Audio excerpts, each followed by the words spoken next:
Condemned. Julian Mercer, Book 1.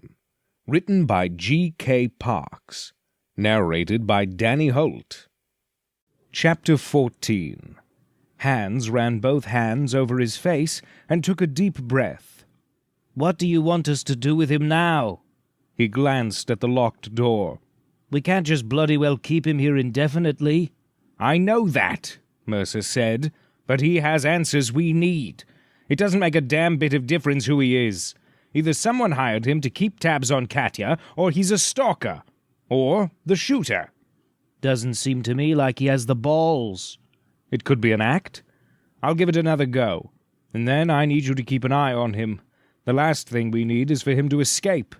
"Right-o.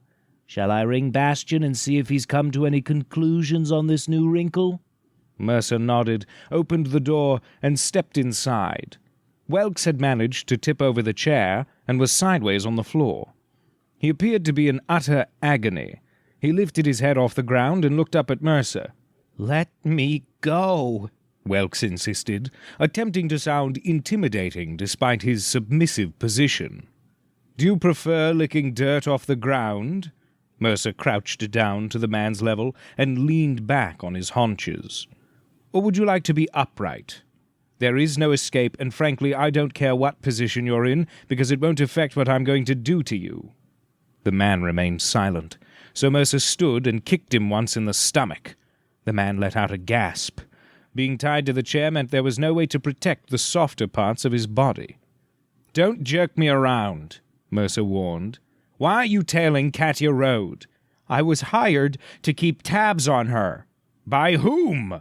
Mercer circled, but the man remained speechless. "I will find out, and the longer you make me wait, the worse it will be for you. Do you really want to die for some bloke who paid you to take pictures?" "He'll kill me." "And you don't think I will?" Welks audibly swallowed. "Who are you?" "Does it matter?" "You broke my fucking foot. You kidnapped me. You won't get away with this." Mercer stopped pacing. "Do you hear that?" "No. What?" "That's right. There isn't a single person coming for you. And trust me, there won't be enough of you left for the authorities to make a positive identification." Then he went to the door and slammed it shut, leaving the man inside. "How'd it go?" Hans asked. The entire exchange had taken less than 5 minutes. "Bloody fantastic," Mercer retorted. "What did Bastian say?" "He's working on phone records and client lists. He thinks he should have a name within the hour. He's also researching Carlton's communiques in order to determine who sent the photos of Katya." "Check on the prisoner in 20 minutes, and make sure he doesn't try anything stupid. Keep him blind and deaf in terms of our identities and job, but if he decides to talk, you know what to ask." "How am I allowed to ask?" "Any way you'd like, but keep him alive." Mercer went to exit. "And try not to hobble him any worse than I've already done. In the unlikely event he's nothing more than a pawn, he shouldn't be permanently crippled." "Yes, sir." Considering his options, Mercer couldn't afford for Welks to be located before he spilled his guts. So, memorizing the man's home address, Mercer took Welks's car and parked it on a nearby neighborhood street. Hopefully no one would be the wiser. Determined to search the man's house and belongings for a lead, Mercer took a single step onto the walkway, but halted his procession when a woman emerged from the house. She offered a friendly smile. "Can I help you?" she asked, obviously on her way to work. Caught by surprise, Mercer shook his head. "My apologies." He stepped off her walkway and continued down the street. The encounter rattled him. The last thing he wanted to do was drag an innocent into this mess, so he'd have to wait to search Welks's home when no one was around. Returning to the hotel, Mercer hoped Bastian had a business address for Welks and some idea of who sent the photos to Carlton. They were getting closer. This would end soon enough. He could feel it. Bastian was still compiling the information. John Welks was a private investigator at Piper Investigations, a large security firm. It would be difficult to gain access to his office without tipping off building security and the staff, but that didn't mean the files and client information couldn't be accessed from off-site. Bastian was devising a plan.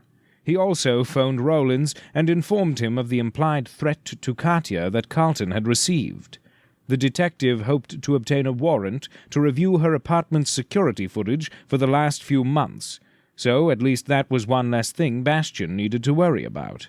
"Jules, get some sleep. You've been up all night. If Katya's life is in danger, you have to be sharp." Grudgingly, Mercer left everything in the hands of his teammates, returned to his room, stripped down, and got into bed. Sleep, he willed his mind. Turning off the outside noise was easy. It was a trick he learned from spending too many nights in war zones. But shutting off the internal noise was far more difficult. Forcing his mind to go blank, he finally fell into an uneasy sleep. But the nightmare came back. When he came home that afternoon from the market, he'd never expected to find his wife on the kitchen floor like that. The grocery bag he was holding crashed to the ground. Glass jars shattered, cans rolled to the corners of the kitchen, but he paid them no heed as he knelt on the floor, pulling her into his lap and begging her to live. He would have gladly died in her place. Cradling Michelle in his arms, he held her impossibly close. She couldn't breathe, and she was losing blood too quickly for anything to be done. He called for help, but by the time anyone arrived, she was gone. The paramedics had to pry her out of his arms, and after the police took one look at the apartment and his blood-soaked clothing, they arrested him on the spot. Awakening with a start, Mercer buried his face in his hands. Tremors coursed through him, and he labored to get his breathing under control.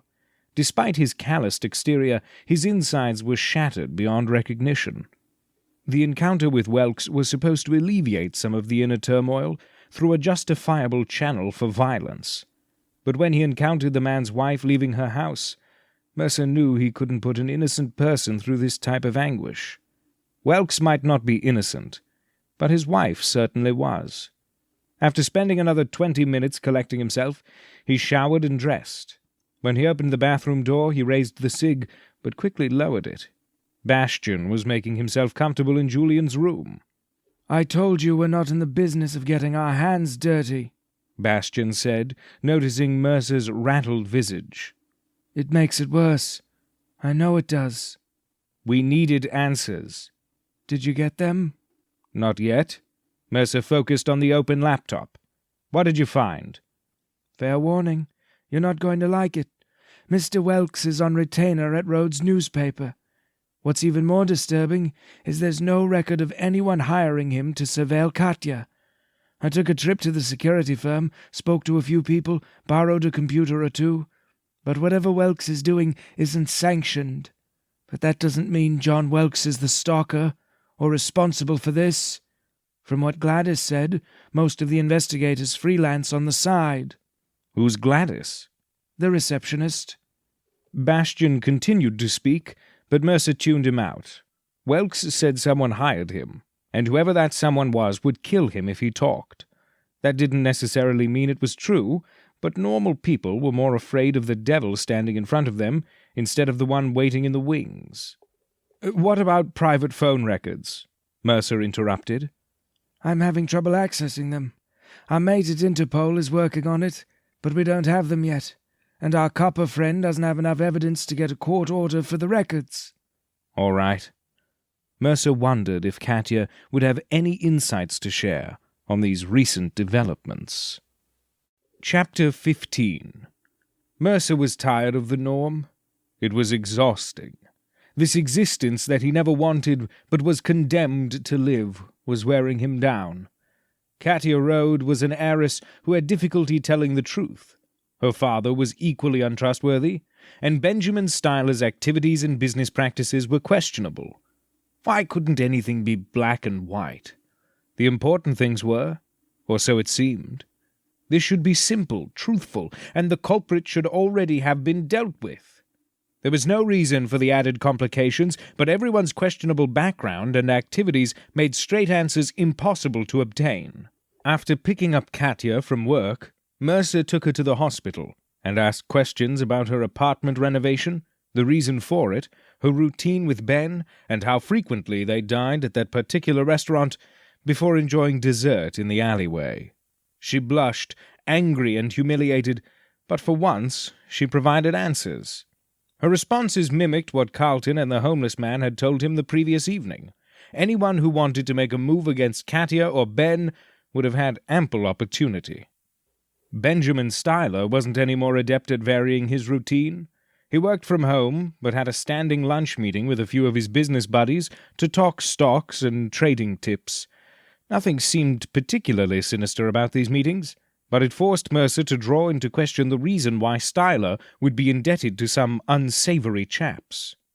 "Do either of you know John Welks?" Mercer asked, shifting his gaze from Katia to Ben. "Doesn't ring any bells," Ben offered quickly. "He works for my father." Katia gave Ben's hand a squeeze. "You met him at the Christmas party. He's that PI my dad uses for fact-checking." "Oh, right," Ben said. "What else does he do?" Mercer asked. "How should we know?" Ben asked, but Mercer just shrugged. "You know something. You must, or you wouldn't be asking these questions. Did he shoot me?" "Benjamin," Katia scolded, using his full name like a parent would a wayward child. "Why would someone my dad employs want to shoot you?" "Why, indeed?" Mercer arched an eyebrow. He wasn't sure how, but he knew he hit upon something. He just had to figure out how to get the information out of Styler. Mercer slipped into the background, letting the two lovebirds bicker over the implied accusation. When he couldn't take the arguing any longer, he stepped into the hallway to wait with Donovan. Donovan shifted his gaze, and Mercer spotted the two police officers stationed like sentries. Apparently, sharing with Detective Rollins came with a few perks. "Are they fighting again?" Donovan asked when Katia's voice carried through the door. "They do this often?" "A few times that I've noticed. She wants him to tell her about his debts, and if that's the reason someone tried to kill him. He insists his debts are paid, and that it's old news. Then she cries and begs. He apologizes, and then they snog for a bit. Whenever he's released, they're going to have some wicked make-up sex." "But he won't tell her who he owed, and he won't tell us. We've checked his financials but didn't find anything conclusive." After giving Donovan instructions to take Katia home when she was ready to leave, Mercer went down the hallway, nodded curtly to the Leos, and took the car to the warehouse. He had a few new questions to ask Mr. Welks. Since Welks was Carlton Road's private investigator, he should know plenty about Ben Styler and his business transactions. When Mercer arrived at their makeshift prison, he sent hands to pick up first-aid supplies, pain relievers, and basic necessities. By now, Welks was in agony. His ankle had swollen so badly his shoe would have to be cut off. The man was tired, hungry, and in pain. If he was going to talk, now was the time, and if he cooperated, he would be rewarded. When Mercer entered the room, Welks looked up. His eye was swollen and puffy, and his cheek had a gash, but other than that he didn't look much worse for wear. Wells shrunk as far into the seat as he could, given the restraints. He was afraid, and that satisfied Mercer. "Please," Welks rasped, "I told your partner the same thing I told you. Let me go. I won't say a word about you. I won't go to the police." "I don't want to hurt you. I will, but I'd prefer not to. Your wife would like you back in one piece, and I don't want to disappoint her." "You fucking animal. If you lay a hand on her, I will kill you. What have you done to Teresa?" Welks asked, horrified. "Nothing. Yet. Let's get down to business. You're on retainer at Carlton Road's newspaper. You met his daughter and her fiancé at the company Christmas party. That's just the bloody tip of the iceberg, isn't it?" Welks swallowed, hoping to find his voice, but his mouth was dry. "How could you possibly know that?" "Tell me everything you know about Benjamin Styler, and I'll consider sending you on your way." "I can't." "Why not?" Mercer's question was met with silence, so he continued. "You would rather protect someone who gives you a paycheck than your own wife? What kind of a man fails to protect the woman he loves? He turned the internal guilt and anger outward, focusing the intensity of his feelings on Welks. Fear reflected in Welks's eyes, and he began spilling his guts, believing Mercer would slaughter him if he didn't provide answers to his questions. Mr. Rode asked me to investigate Ben. It was right around Christmas. They had just announced the engagement, but Mr. Rode was afraid Ben was using Katya. The kid had money troubles. He used drugs recreationally, got caught in the midst of a buy, and narked on the dealer to get himself out of trouble. The kid was a mess. Bad business deals, late payments on his bills, questionable morals, no real loyalty to anyone except himself. But he's turned it around recently. How recently? Oh, over the past 6 months or so. I told that to Mr. Rode. Welks pressed his lips together. Whatever you do, don't tell him I said this. Mercer's face contorted in a question. I know he hired you to guard his daughter. I've seen you bring her home in the evenings and pick her up from work. So you admit to spying on Katya? I wasn't. Mercer slapped him across the face as a warning. I found you outside with the camera. Don't lie to me. I'm not. Bollocks! Mercer circled the room. What were you doing with that camera? Making sure no one else showed up. At those words, Mercer stopped pacing. Go on. Since I was already on retainer for Mr. Rode, he asked me to investigate the shooting. He wanted to make sure whoever came for Ben didn't come for Katya, too. I didn't realize Mr. Rode also hired you to investigate. I'm assuming that's how you know when I first met Ben and Katya. Since we're both employed by Carlton Road, why the secrecy? Why are you so afraid of Mr. Rode? When I questioned you earlier, you said your boss would kill you if you talked. Do you expect me to believe Carlton Road is a killer? He might be. Someone from the newspaper contracted the hit on Benjamin Styler, and I have no way of knowing that it wasn't Carlton himself. Rubbish. The story Welks shared was contradictory. Why would the party responsible hire an investigator to look into the shooting? It made no sense. Shaking his head, Mercer left the room. Jules, are you okay? Hans asked, worry etching his face. Dandy, Mercer said. Do what you like with him. I need some air. I can't think straight. Without another word, he returned to the car and went to the police station. Chapter 16. Police reports were considered public information in most instances, so Mercer requested everything they had on Carlton and Katya Road and Benjamin Styler. When the desk sergeant failed to comply with his request, he asked to speak with Detective Rowlands. Rowlands appeared instantly and ushered Mercer upstairs to his desk. 20 minutes later, Mercer was still reading the police reports. When Mercer finished, he shut his eyes and exhaled slowly. It's not the drug dealer, or any of his known associates. Rowlands tossed the manila folder on top of the stack. I've checked. Styler doesn't owe them any money. They haven't been in contact in over a year. What do you know about John Welks? The private dick who works for the big security firm? Rowlands shrugged. Not much. They're heavy hitters over there at Piper Investigations. They work a lot of corporate security and high-profile cases. You plan on using him as a job reference or something? No. Do you think he has any clue how to conduct an investigation? He's a glorified fact-checker for a newspaper. Carlton Road's newspaper. The detective leaned back and sipped his coffee. You want to share that lead that's circling through your brain like a toy car on a Hot Wheels track? I found him with a telephoto camera lens pointed at Ms. Rhodes' bedroom window, Mercer said. Do you know what other photos he's taken? I'd love to see those snapshots. That's just it. Mercer gave the pile of intel a dirty look. The memory card was blank. Bastian analyzed the camera's data, but he didn't find any incriminating photos of Katya or Ben. So either Welks replaced the card before Mercer got a hold of the camera, or the P.I. hadn't gotten a chance to take any candid shots last night. Strange. Maybe the guy was only using the lens to zoom in.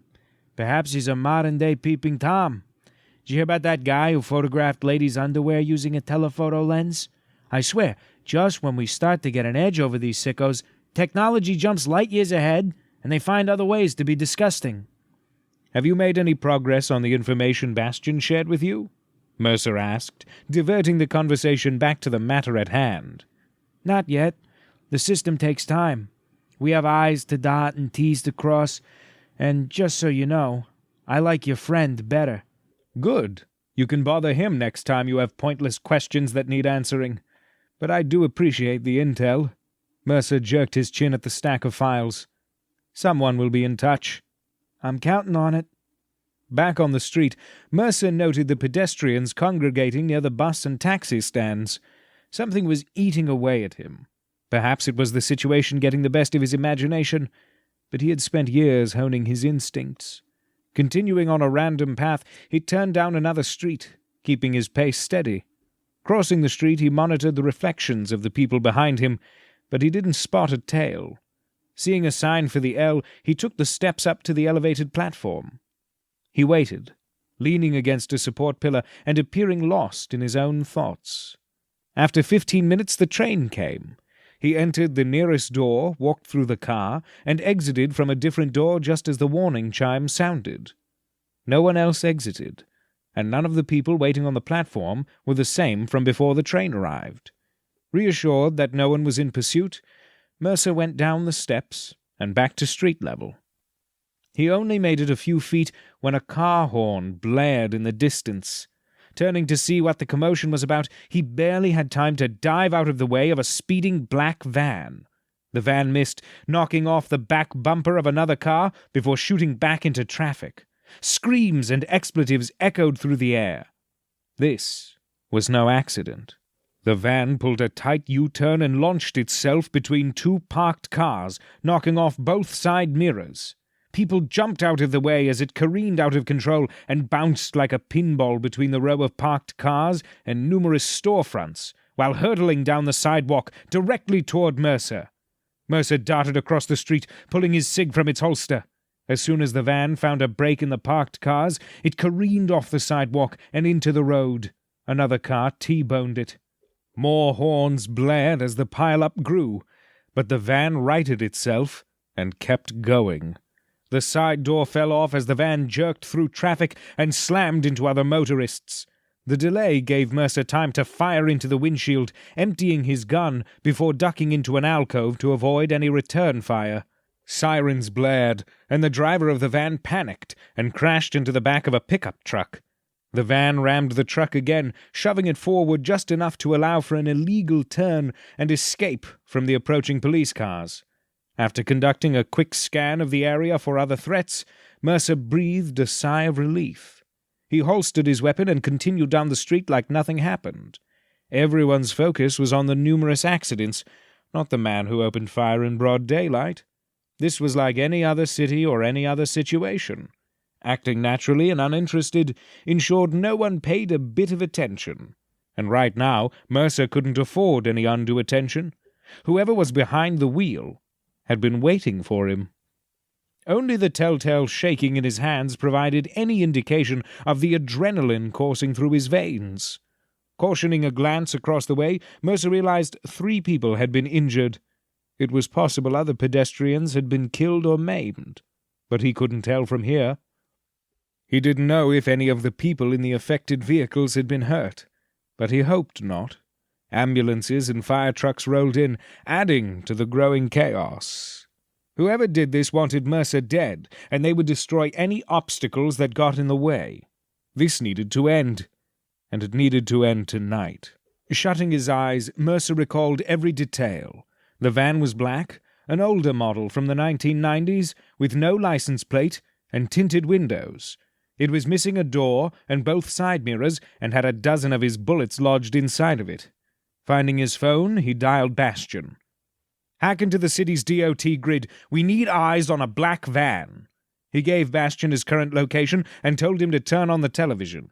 A news helicopter hovered overhead, reporting live on the unfolding chaos. "The bastard tried to kill me."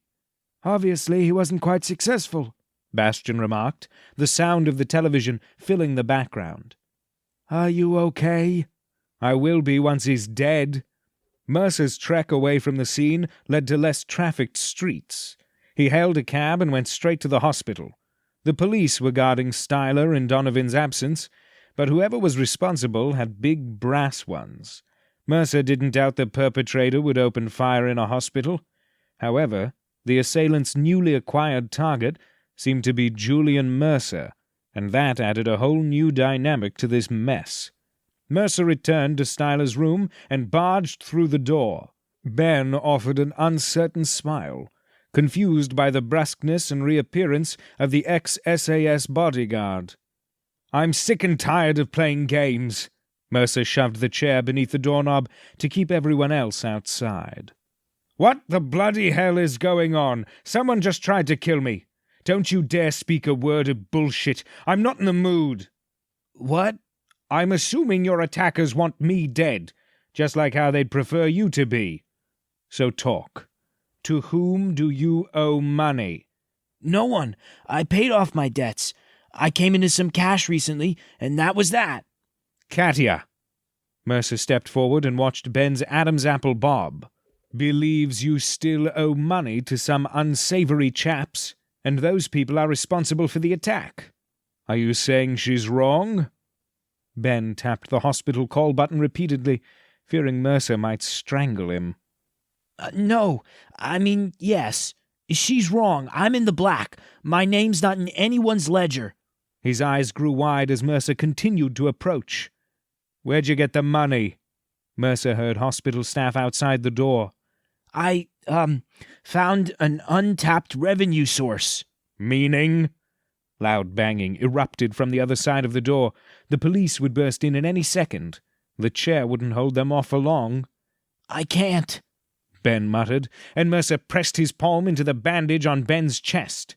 Ben screamed, but before he could say another word, 2 police officers broke through the door, grabbed Mercer, threw him against the floor, and pressed a taser into his back.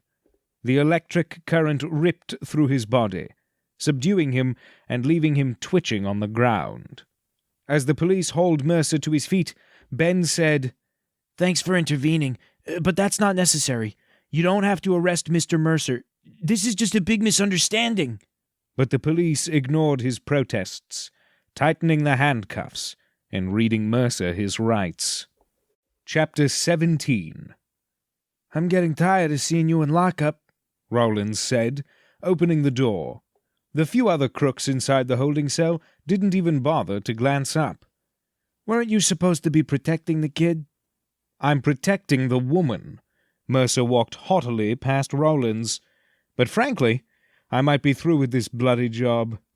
The detective handed the keys back to the desk sergeant and pulled Mercer aside. "A couple of hours ago you were reviewing police files. What changed in such a short amount of time?" "I believe someone wants me dead." Mercer studied Rollins, scrutinizing his face for any micro-expressions or signs of guilt. "I was tracked from this building through the streets. The results made the news. I don't take fondly to failed attempts." His gaze turned hard and cold. "There will be lethal repercussions." "I'd suggest you refrain from making threats inside a police station and to an officer of the law." Rollins returned the look. "Are you accusing me of something?" "You better hope not." Mercer signed the receipt and took the clear plastic bag that held his personal items and continued toward the door. At the front desk he found Bastian waiting. "Jules, slow down," Bastian called, tossing a quick nod to Rollins before chasing after Mercer. "We need to discuss our next move." "I already know what our next move is. We're relocating to our secondary location. The hotel is no longer secure. Not that it ever was." "It's already done." Bastian fell into step beside Mercer. "I've also spoken to Ben while you were getting your ass thrown in jail again." He lowered his voice as they exited, both men immediately on alert for potential threats. "I know who sent the photos to Carlton Road." He led Mercer to a new vehicle, having scrapped the last one to make it more difficult for anyone to follow or monitor them while they were mobile.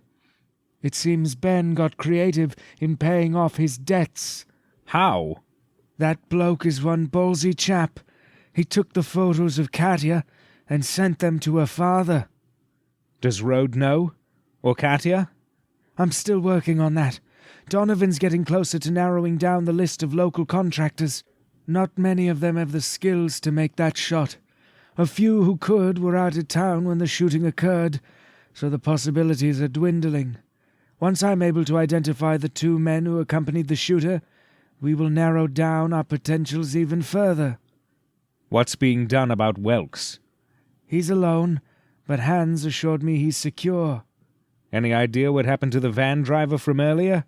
Mercer asked, but Baz shrugged. All I can say for certain is it's unlikely he's the same hitman from the alley. The shooting was precise and calculated.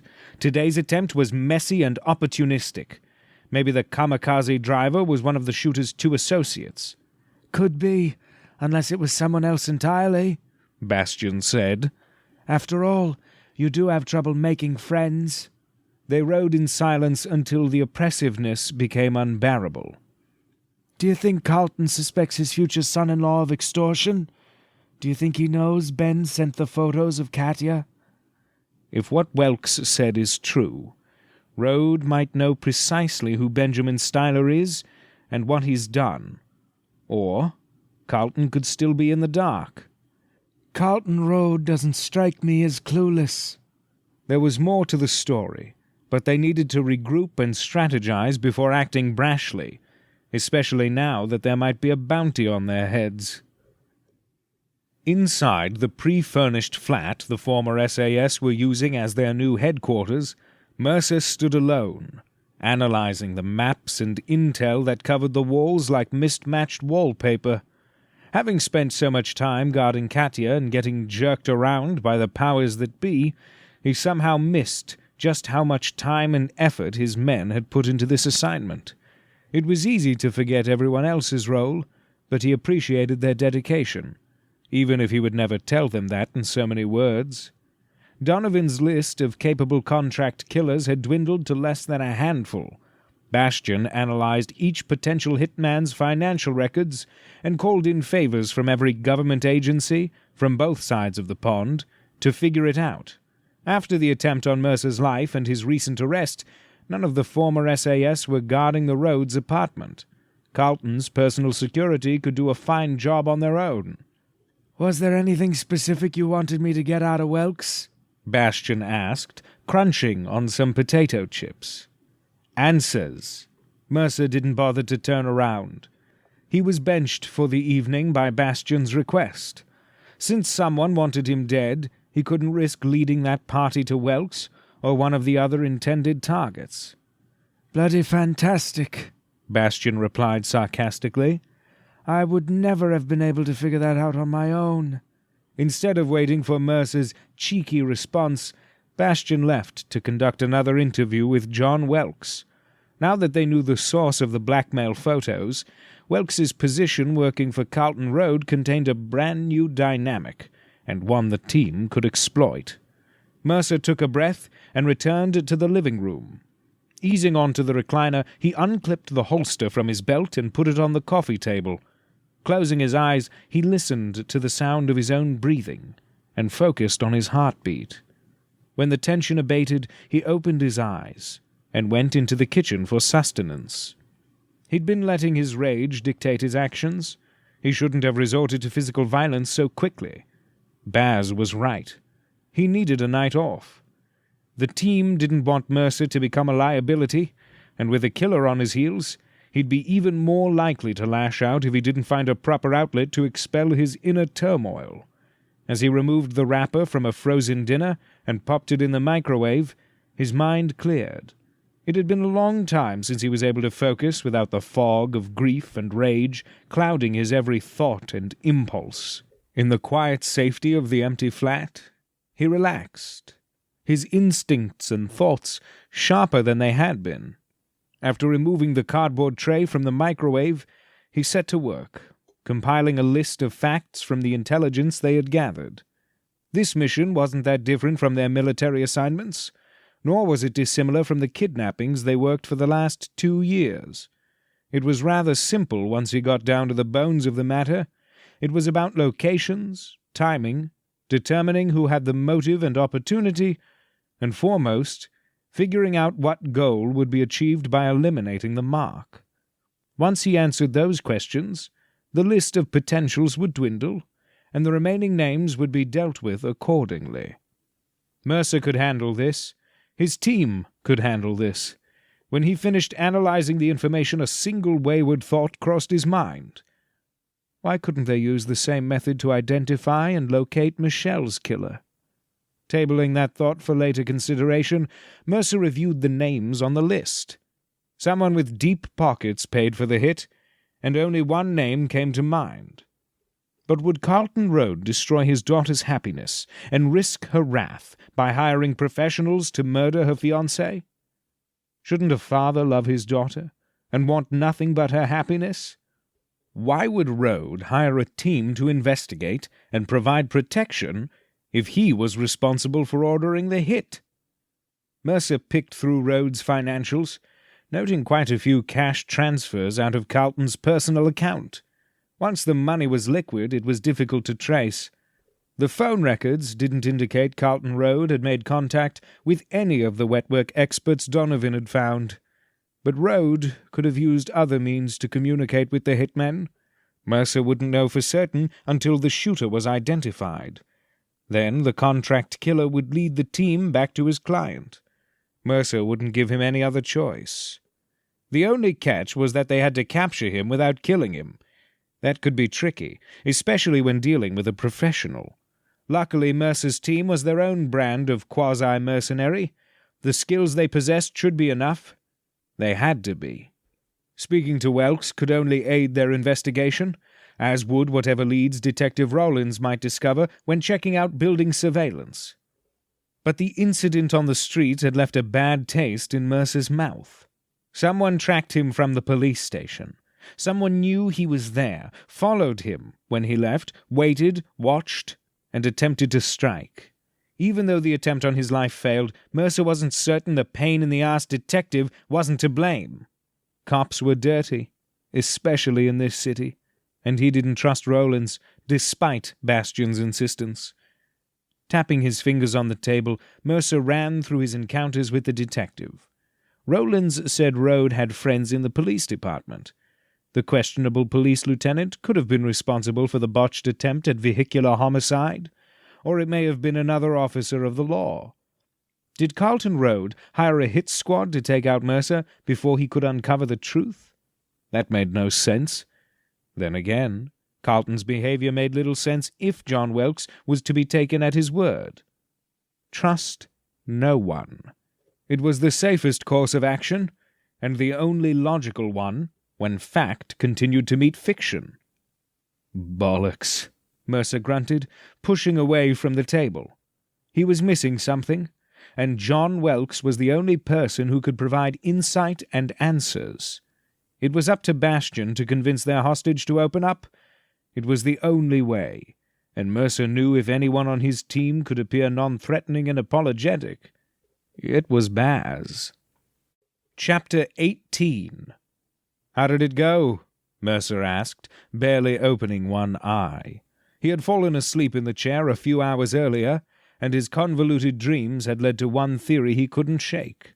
Carlton Road was involved. Bastion examined the intel they had. "We've made progress. Welks said he was anonymously contacted via the newspaper's internal email system for information on Styler and Katia. This unknown contact wanted to know everything about Styler's background and daily activities." Which explains how the hit was so easily executed, Mercer mused.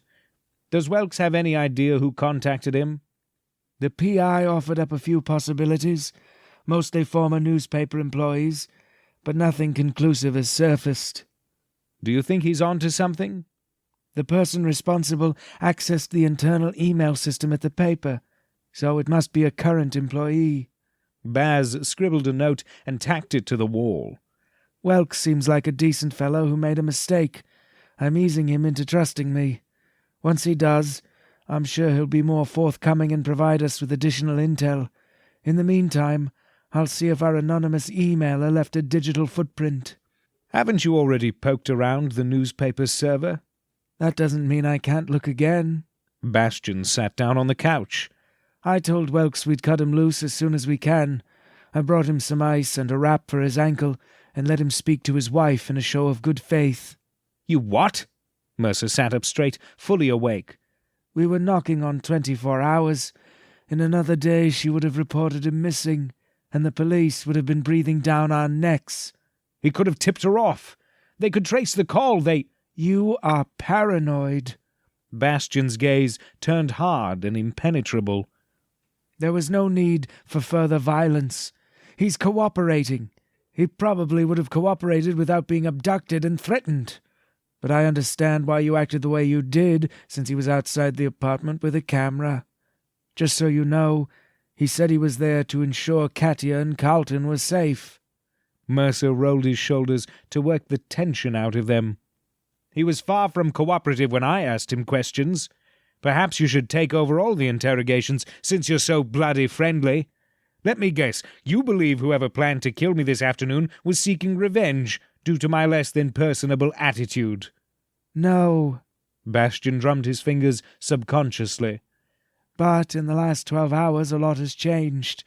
We need to review the updated intel and devise a new plan of action. Donovan and Hans will be here shortly. He found the annoyance in Mercer's eyes inappropriately placed. Would you rather turn tail and run? I don't run. I'm not a coward. So what then? They have made us fools. We are nothing more than pawns in some sick, rich bastard's game. Benjamin Styler extorted Carlton Road by threatening Katya. Road paid Styler's demands, but probably hired a hitman to kill him. Katya is... Mercer's face contorted into a sea of confusion. Misinformed, dishonest, and quite a handful. Face it. You like that in a woman, and your assumptions on the way things are seem sorely misplaced. Road wouldn't risk any harm ever befalling his own flesh and blood. Come on, Bass. You were there when Carlton hired us to identify the party responsible for the attack on Styler. He wanted us to extinguish the threat without asking any questions. That sounds like someone who would have no problem contracting a hit. And now I'd wager Mr. Road has hired someone else to remove us from the equation. Since Welks has disappeared, he must think we're getting too close to discovering the truth. That Carlton is behind this. None of what you just said makes any bloody sense. Road hired us to solve a problem.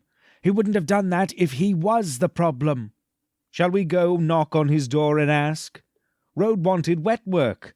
You sat in his living room and listened to him ask if we were mercenaries.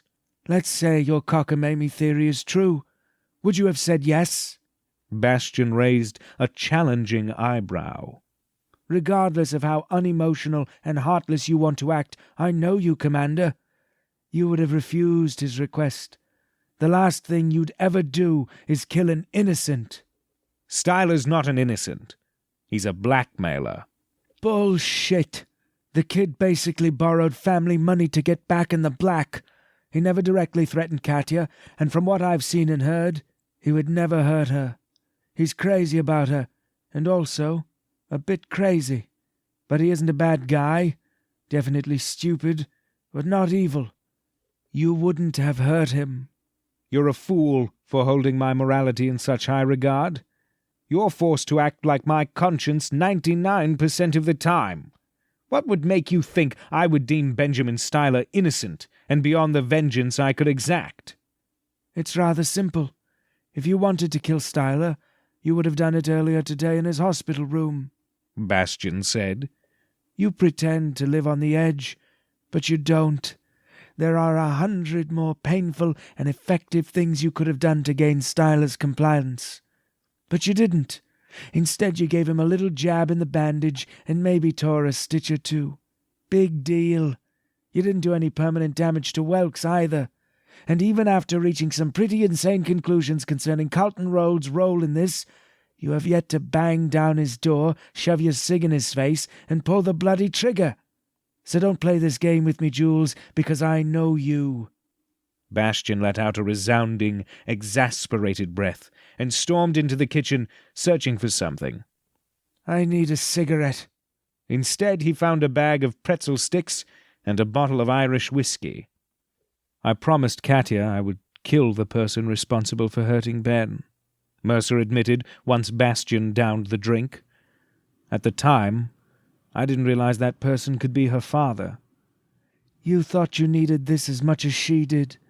Maybe you both do, but we don't know for certain her father is to blame," Bastian replied, slightly calmer now. "From the information I've convinced the private eye to share, I believe he is still holding back some vital information that will lead us to the actual guilty party. Yes, Carlton hired him to determine who was responsible for the extortion and to keep tabs on Katya and Benjamin, but something else is missing. Based on the facts, the most likely assumption is the shooter also received information from Welks, and that is the man who threatened Welks's life and made an attempt on yours." "How certain are you that a third party is involved?" "I'd say it's a strong possibility. The only thing we know for certain is the party responsible has access to the internal email system at Rhodes' newspaper. That's how he contacted Welks for information on Styler. Until we know for certain who that person is, don't jump to any more conclusions. It makes you sound insane." Bastian winked. "More so than usual, mate." "My theory was based on your notes and intel." "Which are incomplete." Bastian rolled his eyes, seeing no point in continuing this argument.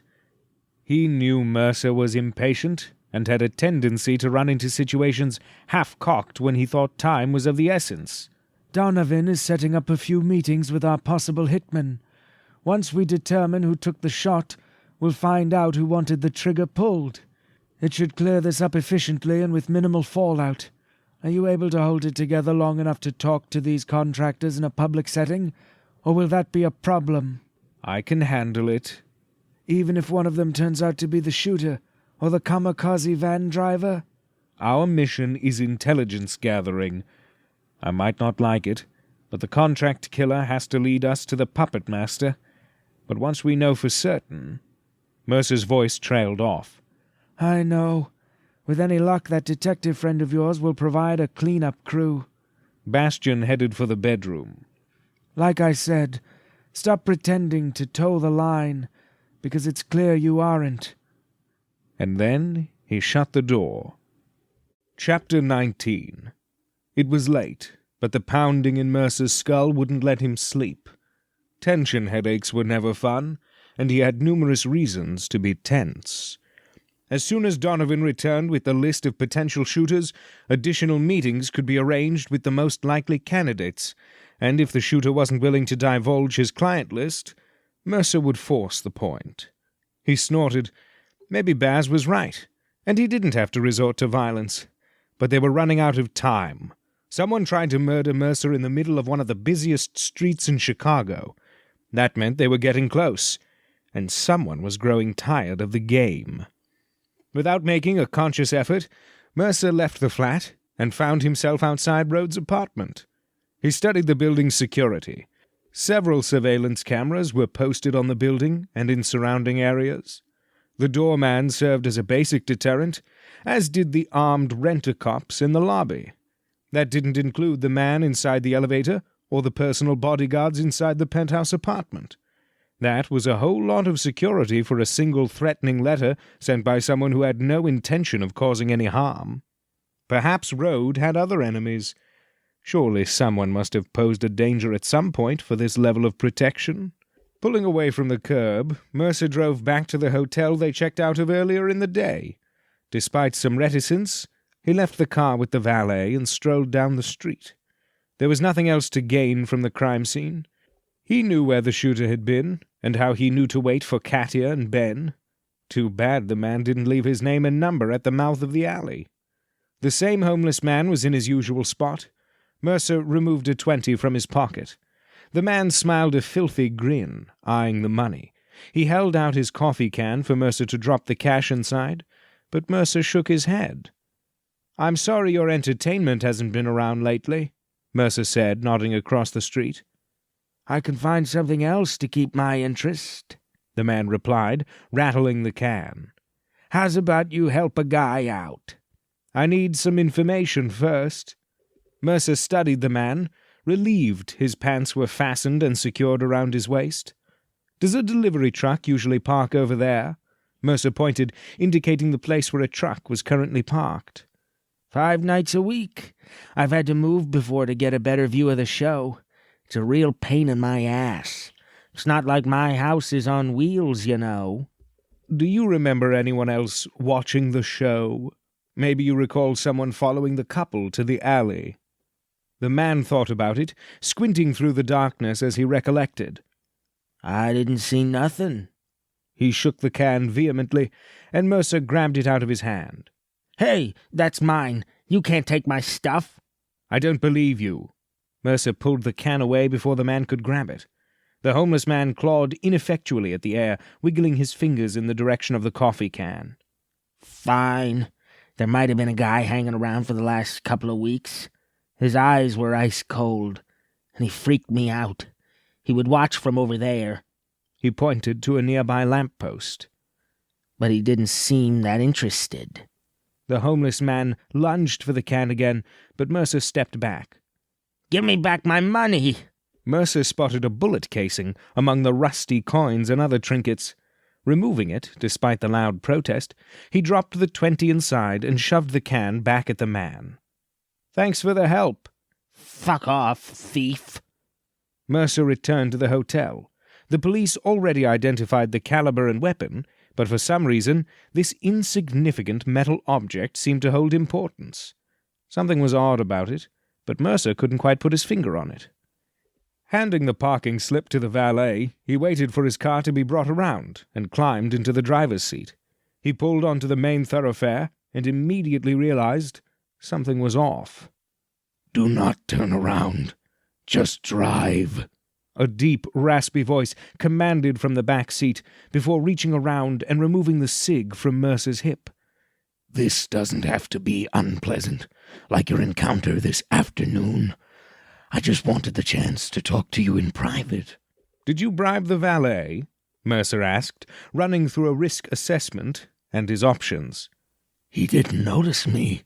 It's wonderful what can be accomplished using fold-down back seats." Cold blue eyes stared at Mercer through the rearview mirror. "It's my turn to ask a question. Are you working for Carlton Road?" "Who?" Traffic was light on account of the late hour, but Mercer drove at a snail's pace, wanting to find the perfect spot to dislodge the man, preferably through the windshield. He tightened his seatbelt and continued driving aimlessly. "I'm not playing with you. Road is a powerful man. He only hires the best, and from the rumblings I've heard, that might be you. But I don't want things to become more complicated than they already are. You've made a mess by allowing the police to become involved, and they're getting antsy. They are looking to make arrests. They are investigating. Neither of those things is acceptable." "I concur," Mercer retorted, but the gun pressed into the back of his seat. "Don't try anything, and don't expect me to believe you aren't assisting the cops after you spent the day at the police station." Whoever this man was, he had been tracking Mercer's movements and monitoring his exchanges with Detective Rollins. He may have also been driving the black van that nearly mowed down Mercer. "The bobbies arrested me. That's not my doing." "Stop lying." He cocked the gun. "Collect your fee and leave town. Or just leave town. I don't care. Your presence is no longer necessary. Do I make myself clear?" "You seem to know precisely who I am. So why don't you tell me who you are?" Mercer's eyes barely shifted as he considered driving straight into one of the support pillars for the elevated railway tracks.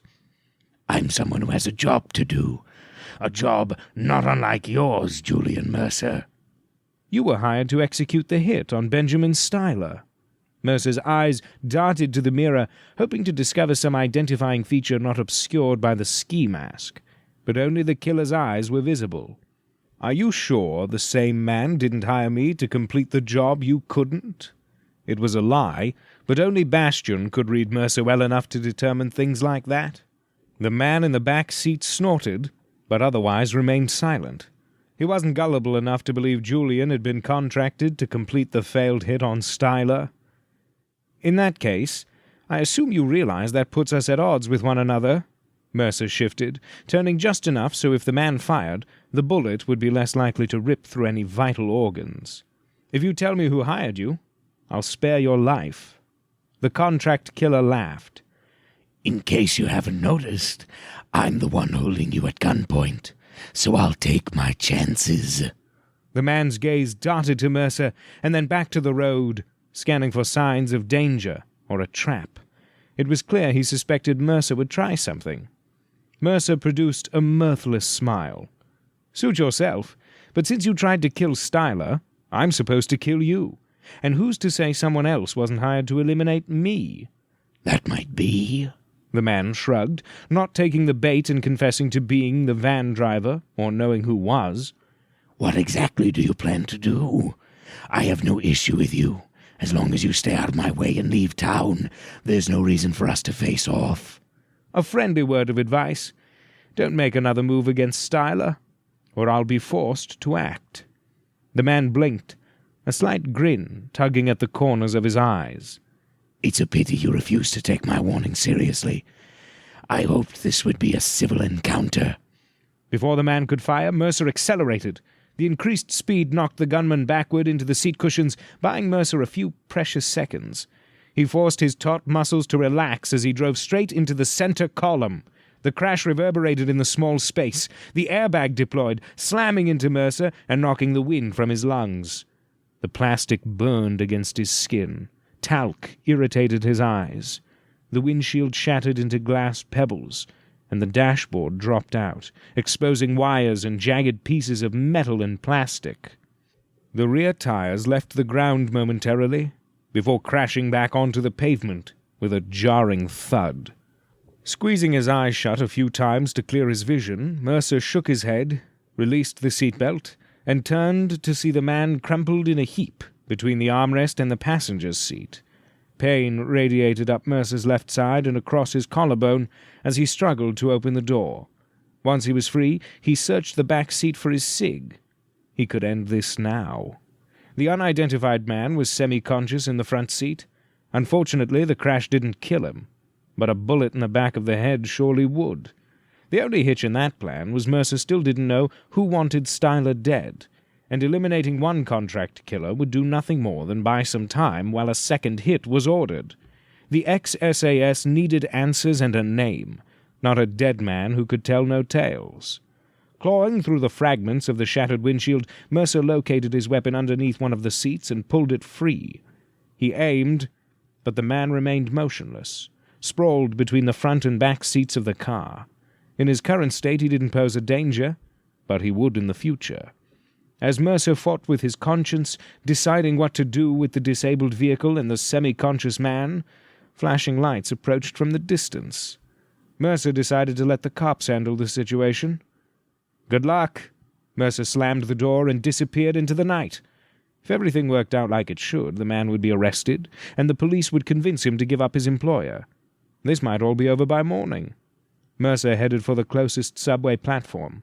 He waited for the next train. He stowed his gun and caught sight of his reflection in the window. His face was severely bruised. A cut ran horizontally from his brow past his temple. There was also a good chance his arm was broken or dislocated based on the pain and the way it hung from his side. Compartmentalizing his injuries, he boarded the train, avoiding looks from the few people who were on their way home from working a late shift or leaving the bars and clubs. Thankfully, no one approached. Finally, he had some peace and quiet. When he returned to the flat, he let himself in. Donovan had spread a stack of glossies across the kitchen table and was scribbling each contract killer's information on sticky notes attached to the photos. At the sound of Mercer's footsteps, he looked up. "Should I ask?" "No." Mercer winced and slumped into the chair. "But I wouldn't object to a first aid kit."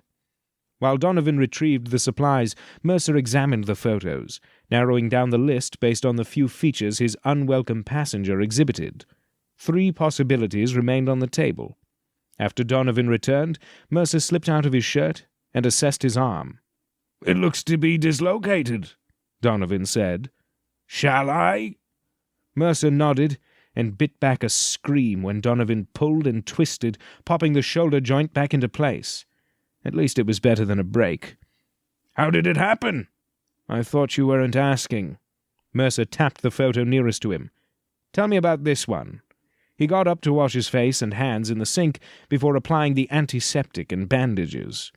"What happened to the rest of them?" "I've encountered our competition. Based on build and eye color, it's one of these 3 bastards." Mercer grabbed the whiskey, downing a few mouthfuls to dull the throbbing in his head and arm. "Now tell me about him." "Edward Duchamp, discharged U.S. Marine Corps sniper, worked for a few private military black ops groups, suspected of arms dealing and drug smuggling. When he became too questionable for even the paramilitary chaps to deal with, he became a gun for hire. His weapon of choice is a long-range sniper rifle, but he's proficient with handguns and assault rifles." "Is he connected to Rhodes' newspaper? How does he collect payment and find his clients?" Mercer used the stainless steel toaster as a mirror, plucking the glass fragments from his brow and temple with a pair of sterilized tweezers. "I haven't found anything to link him to Rhodes. Duchamp's known for doing contract work for the Mafia. He finds his clients through referrals and meets them at a small downtown bar. Payment is in cash, and deals are brokered face-to-face." "Next," Mercer pointed to the second man in the group. "Jesus Reyes, Spanish bloke, relocated to the States within the past 5 years." Mercer held up his hand. "Does he have an accent?" "Of course he has an accent, Tex," Donovan replied, attempting a pathetic American accent of his own. "All those Europeans do." "It's not him. I would have remembered a Spaniard with ice-blue eyes.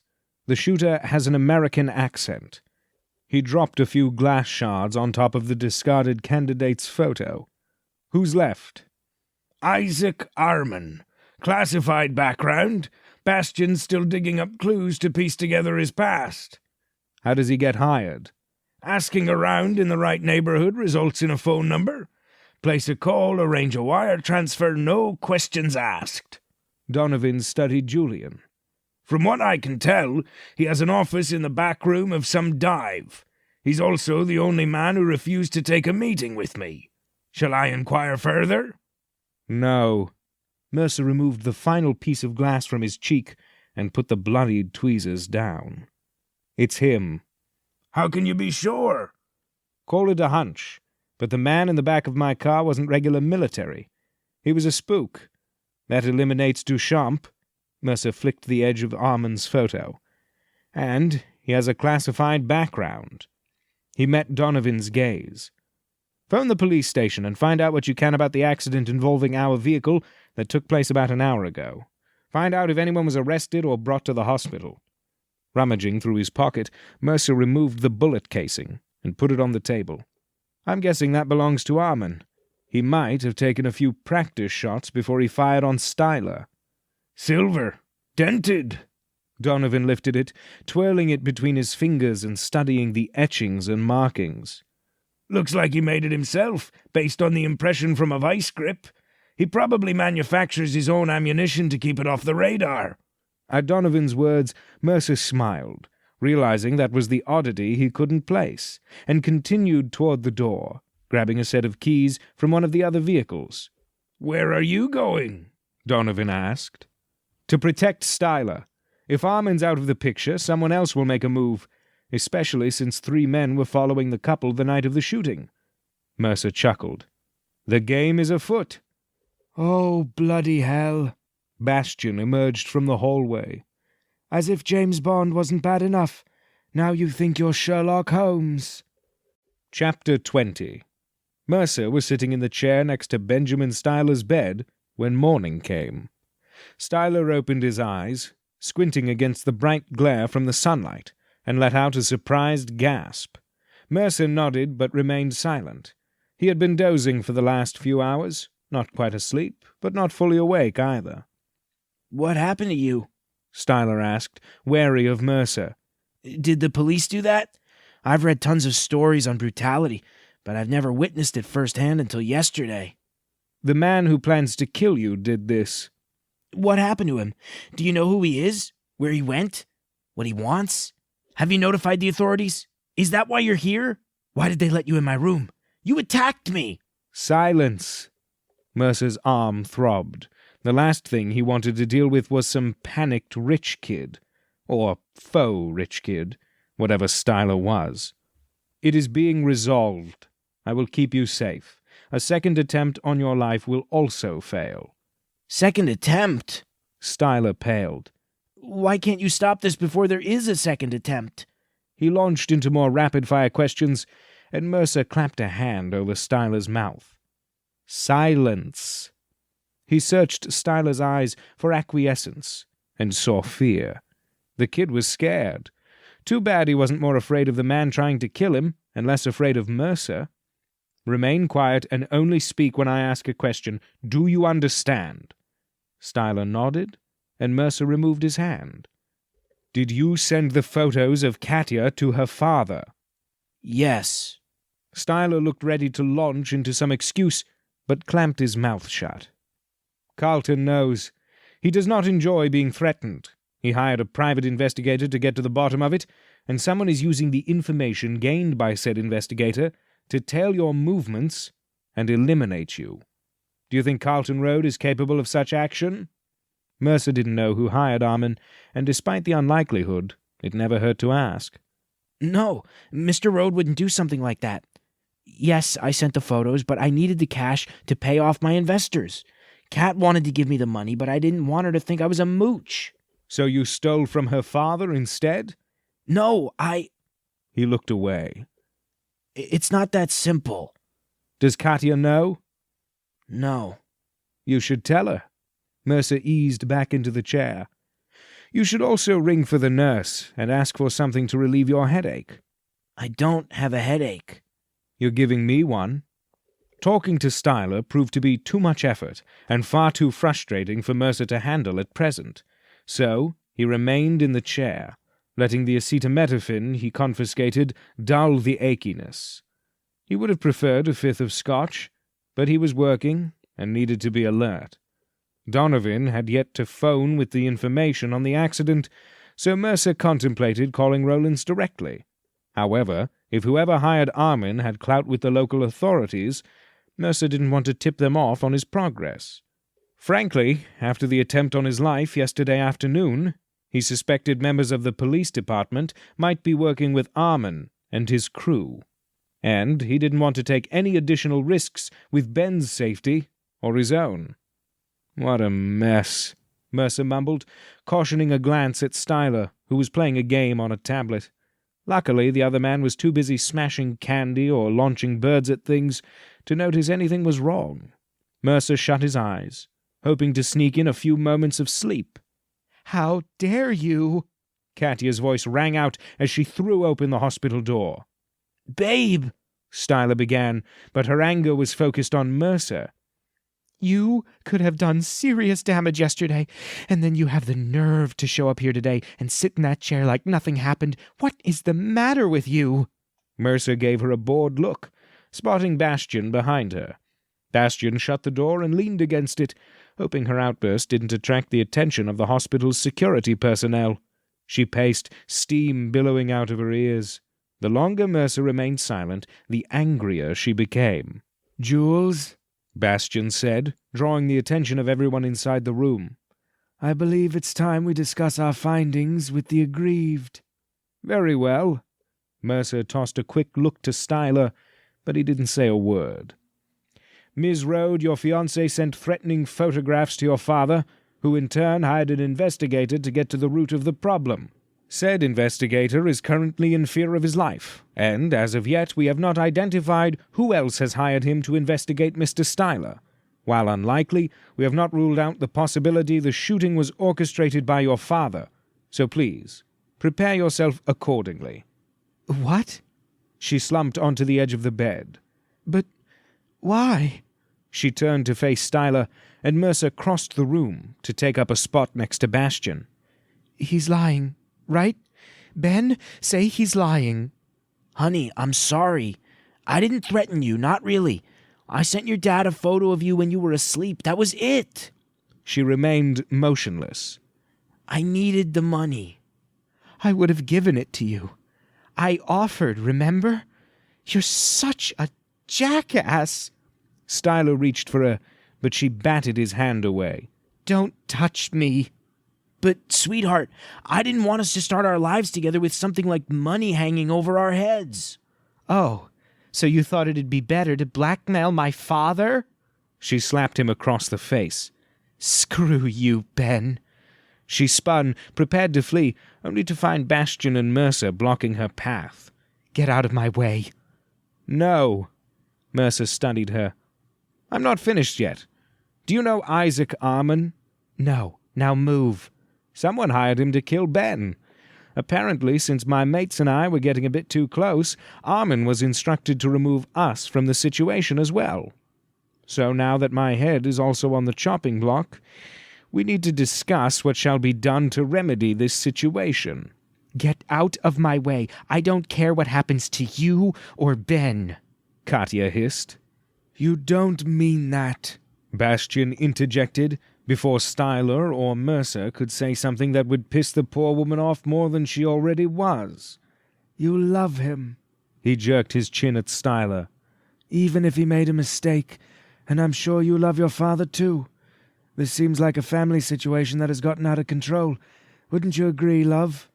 He asked in that calming, soft lilt that tended to gain compliance from his listener.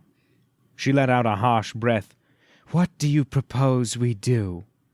First, I think you should have a talk with your father so we can rule him out as contracting the hit, Bastion said. And if he did, then he needs to call it off. He shifted his focus to Mercer. We were unable to locate Arman after last night's accident. When the police arrived, he wasn't in the vehicle or seen fleeing the scene. Accident? Katya asked, noticing the condition Mercer was in for the first time. Are you okay? Just ducky, Mercer said. Why would you think my father hired a hitman? Let alone, where would he even find one? Katya asked. I'm sorry, but I don't buy it. She swiveled to face Styler.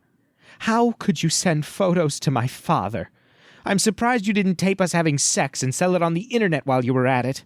She seemed more interested in berating her idiotic fiancé than finding the person responsible for nearly killing him. Mercer couldn't stand it anymore. Ms. Rode, shut up. I'm tired of the drama, the whining, and the bitching. You're an adult. Act like it. His tone immediately silenced Katya. We're going to have a grown-up discussion, and when we are finished we shall devise an exit strategy. Then you will call your father. Is that clear? Yes. Brilliant, Bastion sighed. Shall I begin? Chapter 21. Isaac Arman had fled the scene of the accident. Mercer wasn't sure how the semi-conscious man managed to crawl out of the rubble of the totaled car, but according to the police accounts, no one was present at the scene. Only the blood smears on the deployed airbag, and a few droplets on the passenger's side floor mat, indicated anyone had even been inside the vehicle. Arman was a pro and a local. He knew the ins and outs of the city better than the ex-SAS. He had connections and contacts who could assist in his disappearance. Maybe some of his friends even possessed badges and guns. Despite Bastion's insistence that Detective Rowlands was not in on some grand conspiracy, Mercer had issues accepting this as true. Mercer was certain someone at the police station assisted Arman, or the kamikaze van driver, who were likely working together if the two were not, in fact, one and the same. The events from the last 2 days were too well timed to be purely coincidental. The more important question worthy of contemplation was who was in a position to come across someone of Arman's specific skill set and possessed the means to hire him and his 2 unnamed associates to eliminate Benjamin Styler. Mercer was willing to blame every rich son of a bitch they encountered in Chicago as the culprit. That left Jack Pierce and Carlton Road at the top of a short list, while Bastian continued to delve into Katya's background for jilted lovers or potential stalkers. Fortunately, Katya provided some assistance concerning her father's potential involvement. Finally, dropping the entitled air she had exuded since their first encounter, she spoke of an article her father had researched early in his career on organized crime and contract killers. By this point, the article was dated, but it served as an exposé enumerating the benefits and detriments of an underground criminal element functioning within the established system of law and order. It sounded like rubbish, but it might have been a glimpse into Carlton's questionable connections. Bastian had spent an entire evening analyzing Carlton's spending habits and routine, hoping to find a blip in the normal pattern. The only thing that came close to pinging as suspicious was the purchase of a cappuccino from a coffee cart across town from Carlton's typical haunts. It wasn't near any of the other locations he normally frequented, and from what Bastian determined, there was no reason for Rode to venture into that sketchy part of town. I tried to check nearby footage to figure out how Armin disappeared, but the city's DOT camera grid hasn't been cooperating with my latest infiltration attempts, Bastian said. He had hacked into the servers before, but security had been upgraded because of his earlier breach. We might have to share this information with Rawlins. He won't be able to do anything. We don't exactly have evidence. It's not like Armin is in custody, Mercer said, still on the fence over not putting a bullet into the man when he had the chance. Now Armin was in the wind, and he knew Mercer would pose a problem. That made matters exponentially more dangerous. We'll have to find another way to determine who wants Styler dead, since our previous plan to obtain this information from the hired gun has gone awry. I can just ask my dad, Katya said. She met Mercer's eyes. You can't really believe he's to blame for this. Why wouldn't he tell me what Ben did instead of hiring someone to kill him? We don't believe your father's responsible, Bastian said.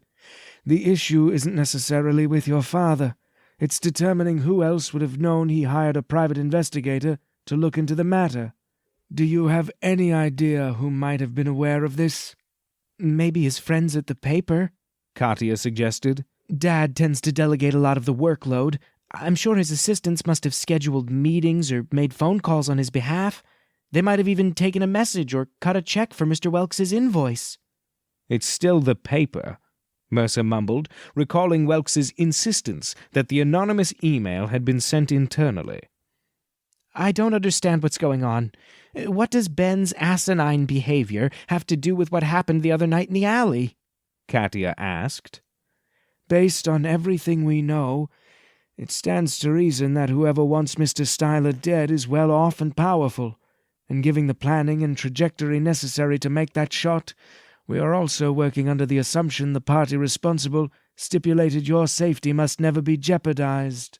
Bastian pressed his lips together, unsure how much more he should say. Lastly, the person responsible used the internal email system at your father's paper to request this information from Mr. Welks anonymously. Mercer let out an exhale and closed his eyes. This was the first time he'd heard the facts laid out so clearly. Either he'd been too preoccupied to notice, or his team had pieced together a lot of the puzzle while he was crashing cars and babysitting Styler. Jules, Bastian asked, his voice cutting through the monotony.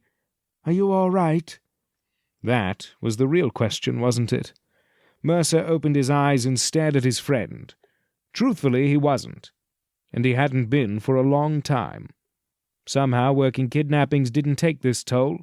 It let whatever malady that was eating away at his soul continue to fester unnoticed. But this was different. This was a contracted killing, or maybe two, since Julian had agreed to exact revenge on Katya's behalf. The questions spun through his mind, unraveling bits of his sanity and unleashing a hell he couldn't control. His vision blurred, and everything dimmed. Jules, Bastian asked again as Mercer's legs turned to gelatin. Shite. Consciousness escaped Mercer's grasp momentarily as he slumped to the floor in the midst of the discussion. At least a hospital seemed like the appropriate place to have this type of reaction. Bastian knelt next to him, checking his pulse. "Love, get a doctor," Bastian instructed, turning to Katya. "I'm fine." Mercer shook away the pain and darkness. "I just got a little lightheaded. It's nothing." Bastian continued to give him that annoying, worried look. "Wipe that bloody expression off your face, Clark, and help me up." It was rare for Mercer to refer to his second-in-command by his last name, and Bastian knew better than to argue. He hoisted Mercer to his feet, but looked pointedly at the vacant chair which Mercer ignored. "Let's have a discussion with that private eye before we bring any of this to Mr. Rhodes' attention." There was too much for Mercer to wrap his mind around, and with Armin on the loose, the next threat could be imminent. His focus shifted to Katya and Ben. "The two of you should hash things out. Donovan or Hans will monitor the situation, but I'd suggest you don't leave this room. Do you understand?" It wasn't a suggestion, and Katya silently agreed. "But I'm supposed to be discharged today," Ben replied. Mercer gave him a hard stare, and Ben shrunk back, correcting his earlier declaration by adding, "Maybe they need to run more tests. I'm not feeling very well." "That makes two of us," Mercer said. "Stay put," Bastian urged, following Mercer from the room. Once the door was shut, he passed the orders on to Hans, who was stationed outside in his usual spot, and then rushed to catch up to the commander, who was already halfway out the door. "Would you stop for one moment?" "Staying still is what led to that episode. So we're on the move, since I don't have time for this." "Staying still has nothing to do with it," Bastian shot back. "You were in a car accident. That episode was probably the result of a concussion. At least that's what happens to normal human beings, the ones without such hard heads." He snatched the car keys from Mercer's grip. "Just so we're clear, there isn't a chance in hell I'm letting you drive." "It wasn't an accident." "I know it wasn't an accident, but—" Mercer's mind was somewhere else. Running into Welks outside of Rhodes' flat wasn't an accident. He was waiting, like Armin was waiting inside the vehicle last night. He turned to Bastian. "We're being played. We need to start over from the beginning." Mercer's mind drifted to Welks, then the attempt made on his life outside the police station, and to the unfortunate meeting with Armin. This is too simple. One thing inevitably led to another. First we get Welks, who tells us Ben was blackmailing Carlton, and then Armin shows up to warn us off. It's too easy. Someone else is calling the shots and playing us for fools, hoping we'll blame Carlton Road for this predicament. He glanced at Bastian. Which, admittedly, I almost did. "You're daft." Bastian climbed behind the wheel and turned in his seat, checking the back for any unwanted guests. "Everything isn't some grand conspiracy." "I'm certain this time it is." "You're always certain it is. You've been certain it is since—" Bastian faltered. "Michelle." Mercer swallowed, completing the sentence. "I'm not wrong. Stop treating me like an imbecile or a loon. I'm neither." "So, now you just happen to have some bloody brilliant skills of deduction?" "Baz, you're the best intelligence analyst I've ever known. Look at this objectively, like you would a mission. Do you believe the intel is sound?" "What we've determined on our own is sound." "What about everything else?" Bastian ran a hand down his face, switched lanes, and altered course. Originally he planned to take Mercer back to the flat to rest, but logic dictated they reevaluate the intricacies of these new developments with a wary eye. "Unfortunately, I believe you might be correct." "Unfortunately?" Mercer asked. "Yes, which means the poor bloke we have tied up will remain in that chair for the next few days, despite the promised early release I hope to grant him." "Pity." "And, for the record, I never thought Rhodes was responsible. You're the one accusing him of wanting to murder his future son-in-law." "Well, That, I believe, is true. The only aspect up for debate is whether he would follow through on fulfilling that desire. Bastian rolled his eyes, and Mercer settled further into the seat, hoping for a few minutes of shut-eye before conducting the interrogation. Chapter 22. Mercer found another chair and dragged it into the room they were using as a makeshift prison. He sat, afraid another dizzy spell would show weakness in front of their captive. Welks was only in slightly better shape than he had been the last time Mercer saw him. Crossing his arms in front of his chest, Mercer waited, hoping Welks would spill his guts to avoid more violence. I don't know who would want to frame Carlton Road, or how anyone could know who you are or where you would be. I told you everything I know, Welks insisted. You haven't, and you probably won't. Frankly, I could use some peace and quiet, so if you aren't going to say anything useful, don't speak. This was a different approach from what Welks had already been subjected to, and he seemed uneasy with this new caveat. He remained silent for a little over a minute, studying Mercer. The office door was open, but Bastian remained out of sight. "Where are we?" Welks asked, leaning as far to the side as the duct tape would allow so he could peer out the door. "Shh!" Mercer flicked his gaze to Welks and then closed his eyes again. Humans were a social species. Lack of communication would loosen his captive's tongue. The silence lasted for another couple of minutes before Welks' chair squeaked. "Come on, man. Let me go. It's just the two of us. I won't say a word." "Tell me who hired you." "I work for Piper Investigations. They assigned me to assist Carlton Road at the paper." "Who told you to wait outside Rhodes' apartment building with your camera?" Welks gulped, but didn't speak. The silence returned. This time it was deafening. Welks fidgeted, shifting in his seat and contemplating his chances of escape, or maybe survival. With freedom less than 10 feet away, his resolve to stave off answering Mercer's questions was fading quickly. Freedom was the one thing Welks wanted, and leaving the door open had whet his appetite. "If I say any more, I could be next. He'll have me killed." "Who is he?" Mercer asked. Welks considered his options, but he was doing it too slowly for his interrogator's liking. "Are you afraid of Carlton Road?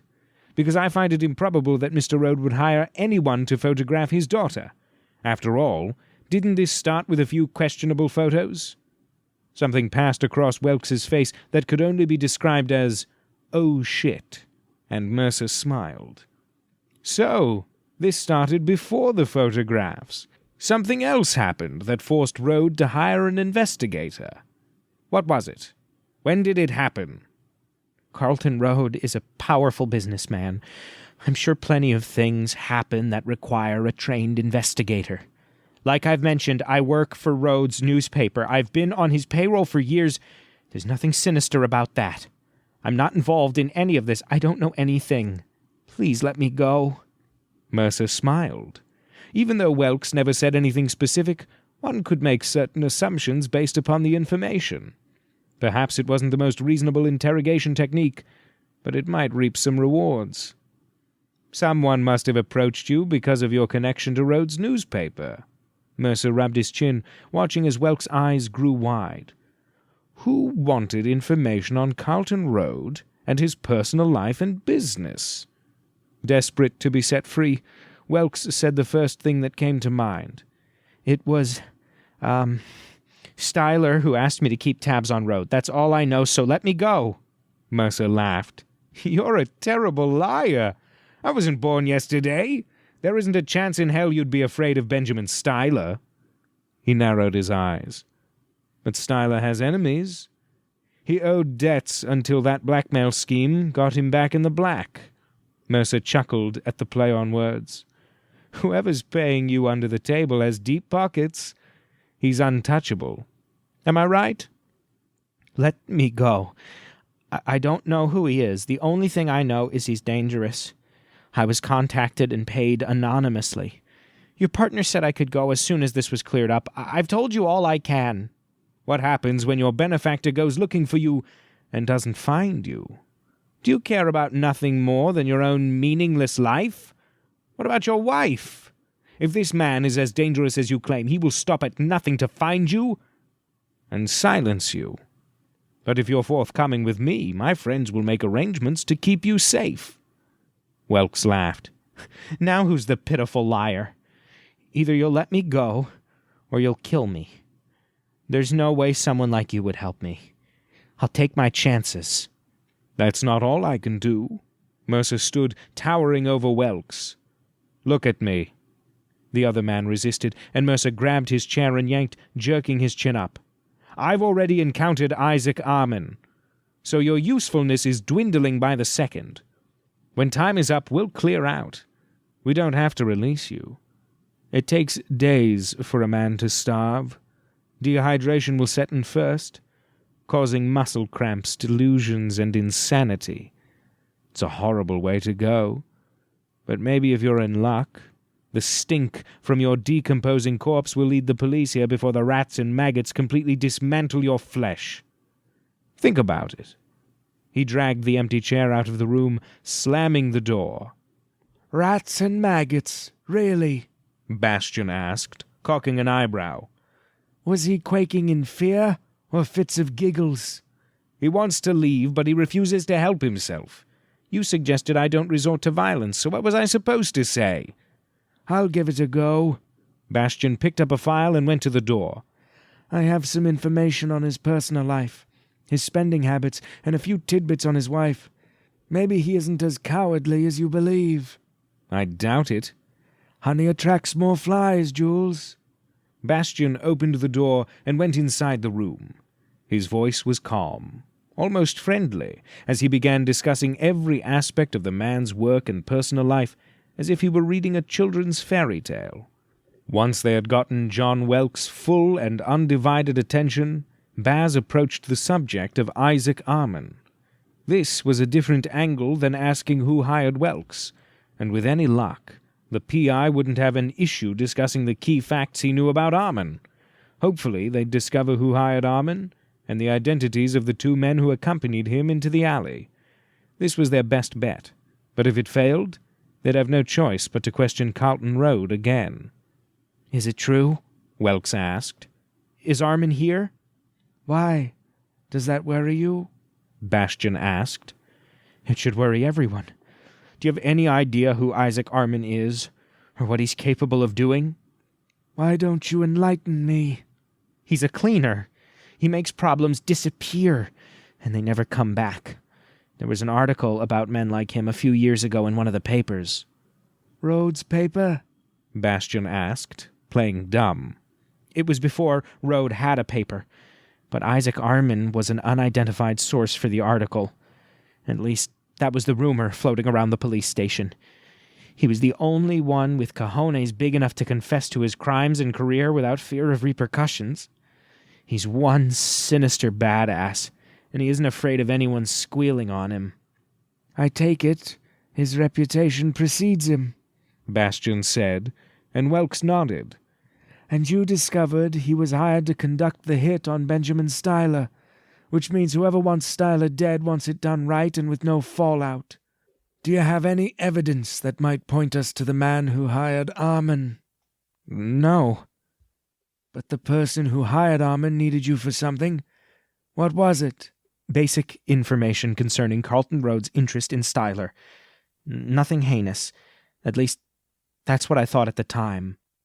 "Who asked you for this information?" "I can't tell you. I'm not saying this is the case. But if this alleged client of mine can afford to hire the best mercenary in town, do you honestly believe he would blink before extinguishing me if he thought I posed a danger to him?" "You really don't know who he is, do you?" Bastian asked. "It was in my best interest not to find out." Welks stared at the floor. The only thing the P.I. knew for certain was he should fear this unknown man. "Oh, bloody hell. We're going to have to do this the hard way." Chapter 23. "It would have been faster to beat the answers out of him," Mercer muttered as he tore through John Welks's home office. "Bugger. Bastian hissed, attempting to access Welk's computer. Each individual file was password protected, and John Welks had different passwords for everything. He must have written down a list somewhere. Like I said, we should persuade him to give us the information instead. Mercer's head throbbed. He rubbed his face, wincing when his hand came into contact with his battered temple and cheek. Shut your mouth. I'd like to believe you wouldn't beat a man to a bloody pulp for no good reason, and I'm assuming what Welks said is true. He's being paid, but more than likely the payments are anonymous. As soon as I can get into these files, I might be able to trace the source of communications back to the puppet master. Just because Welks doesn't know his client's identity, that doesn't mean there will be an electronic trail for you to trace. Don't you think this twisted genius would be smarter than that? Mercer asked. They'd been arguing ever since the break-in. Welks is a PI, so whoever contacted him would have been careful enough to avoid detection. There's only one way to know for certain. Once we finish here, we'll have to devise a method of getting into his office at Piper Investigations. Bastian glanced at the clock, aware that Teresa Welks would be at work until 6, so they didn't have much time. Check for hiding places, removable walls, false bottoms, that sort of thing. Bastian, I know what I'm doing. Well, after that hit to your head, I wasn't sure your brain was still functioning. Mercer left the office and went into the bedroom, searched the closets, and dumped the contents of the dresser onto the floor. He searched the scattered clothing, the few satchels that contained jewelry and other expensive possessions, and ran his hands along the bottoms of the drawers and the frames of the furniture. Either John Welks was brilliant at hiding things, or there was nothing to find. Repeating the process in the living room, he tore through the furniture, finally coming across an envelope taped underneath the sofa. Inside was a bank account number and a transaction sheet. That was a strange place to file financial information. Mercer tucked the envelope into his back pocket and continued searching for something damning. Going from room to room, Mercer ripped the entire house apart. There would be no way to conceal the intrusion. They didn't have time to be methodical and neat, so instead he wanted it to look like a home invasion. By the time he was finished, not a single drawer or closet was left intact. Inside the linen closet, Mercer discovered a camera bag containing a few rolls of film and multiple memory cards. After a final perusal of the remaining rooms, he went back to the office to see how much progress Bastian had made. I've copied the files. After I found the password list, it didn't take long. From what I can tell, it's not much relevant to Rode or Benjamin Styler, but I copied everything just in case. Should we clean up? Bastian asked, but instead of responding, Mercer grabbed the computer monitor and slammed it into the floor. I'll take that as a no. We need to get out of here and check his office at Piper Investigations before Teresa arrives home and reports the intrusion to the police. Mercer glanced at his watch. We're on a time crunch. Well, it's a good thing I found this. Bastian held up John Welk's ID card. It has an access strip, so with a little snip and some paste, I should be able to get in and out without anyone questioning me. Let's get to it. Mercer led the way to the door.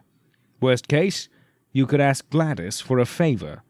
Bastian diverted to an office supply store, removed one of his numerous falsified identities, and while Mercer kept watch, his second-in-command found an X-Acto knife, cut out Welks's photo, pasted his own on top, and laminated the entire item at one of the self-serve kiosks. Back in the vehicle, the pair continued to Piper Investigations. It'll just be a minute, Bastian said, stopping Mercer before he could make it out the door. With the way you look, mate, I don't think it'd be wise for both of us to go in together. They are investigators. Your appearance might ping something in their clue-savvy brains. Mercer remained in the vehicle, watching as Bastian went to the boot, pulled out a suit jacket and pair of glasses, ran a hand through his hair, and darted inside. It wasn't much of a disguise, but if Baz wanted to perfect geek chic, he was doing a damn fine job. Beginning a countdown, Mercer would go in if Baz wasn't out in the next 10 minutes. Bastian went through the front door and headed for the elevators at the back of the lobby. The receptionist paid no attention to him. He cautioned a quick glance at the directory on the wall while he waited for the elevator. Welks, John, office number 502. Taking the lift up to level 5, he ducked his head down, keeping his face obscured from the security camera. When the doors opened on the proper level, he stepped out and almost collided with a man getting on the car. "Pardon," Bastian muttered, sidestepping. "Sorry," the man replied automatically. Turning right, Bastian went halfway down the hall before he realized he was moving in the wrong direction. Turning, he headed back the way he came, hoping the people inside the 2 offices he passed wouldn't take notice. He should have performed a more thorough exam of the building's layout before attempting this feat, but he had only examined the security measures and weaknesses, not the arrangement of the office numbers. Despite his best efforts, he had been unable to break into most of the server data from off-site. His attempt to plant a Trojan on his earlier trip failed due to Gladys, the overly friendly receptionist, returning to her station far too quickly for his liking. So now Bastian would have to break into Welk's computer the old-fashioned way. Hopefully that password list he found taped to the bottom of the locked desk drawer would serve a purpose here. Swiping the card through the reader, Bastian stepped into the small office, flipped the blinds closed, and set to work behind the computer. As he waited for the decade-old contraption to boot up, he opened the desk drawers, rifled through the contents, and set to work picking the locks on the nearby filing cabinet. After the resounding startup ding, he logged into the network using Welk's password and plugged in his flash drive in order for the brilliant computer worm he created to infiltrate the network. As it began copying and downloading the relevant files and metadata, Bastian returned to the filing cabinet, removing numerous folders that pertained to Carlton Road. He didn't locate anything labeled Katia or Ben, but he had trouble believing Welks had clients named John and Jane Doe. Grabbing everything suspicious, he dropped them on the desk and flipped through the files. Skimming the pages led to unrelated cases and clients. He replaced a stack of useless files and narrowed the remaining pile down to information that dealt specifically with Carlton Road in the newspaper. Returning to the computer, he checked the progress. 42% and counting. Bastian searched the rest of the office, but there was nothing else to find. He gave the screen another glance. 57%. "Come on, love, hurry up," he purred. Just then, he heard voices in the hallway and approaching footsteps. "Bugger." It was stupid to assume they were coming to check Welk's office, but just in case, Bastian considered his options. He could duck under the desk and hope they didn't notice, or he could remain working and insist he was tech support. The footsteps stopped, and he waited. The office door was locked. Unless they were from building security or maintenance, they wouldn't be able to get in. Shutting his eyes, he took a breath and recalled the data on the security system. The codes were different for each office, so he should be safe. The conversation continued just feet away. Bastian could hear muffled words about Welk's disappearance. Did his absence prompt curious co-workers to check for a clue as to Welk's whereabouts inside the office? Baz tapped his fingers lightly against the desk, willing the computer to work faster. As soon as it hit the 100% mark, he removed the drive and powered down the computer. He had what he came for, but there was a new chink in the plan. He had no way out. Collecting the folders and placing the drive in his pocket, he took a deep breath and silently approached the only exit. Bastian cracked the door open a smidge and peered into the hallway. One woman and 2 men stood about 10 feet from the doorway, directly between the office and the elevator. There would be no slipping past undetected. Just as he was about to send a text to Mercer to provide a distraction, the commander emerged from the stairwell at the far end of the corridor. "Where the bloody hell is he?" Mercer yelled, storming down the hallway and rattling the first office door he spotted. "I want answers, and I want them now!" The ruckus caused the group assembled to abandon their position in the hallway. Bastian waited a few beats before he exited Welk's office, pulling the door shut behind him. Mercer spotted Bastian and gave an almost imperceptible nod. "What's the matter, sir?" one of the men asked while the woman phoned for security. I hired you jerks to find out who's been screwing my wife, and you still don't have a name. I want to know who he is. Did he pay you to protect him?" "Sir, I'm sure we can get this straightened out. Please calm down. What's your name? Who was working on your case?" Apparently, situations like this arose often enough, and as soon as the elevator car arrived, Bastian stepped to the side, allowing the security personnel to get off the lift. They headed for Mercer. Baz wasn't sure how this would play out. He stepped inside the lift, pressed the lobby button, and put his arm against the door as it was about to close. Leaning into the hallway, Baz took a breath. "False alarm. Sorry for the inconvenience. There's no need for security. I have the paperwork on your case right here, Mr. Jones," Baz said, doing his best American accent. "Why don't we go downstairs and discuss this like civilized human beings?" "Sorry for the commotion." Mercer nodded curtly to the gathering group and headed toward the lift. As soon as he was close, Bastian pulled his arm away from the door, letting Mercer slip inside moments before the door shut.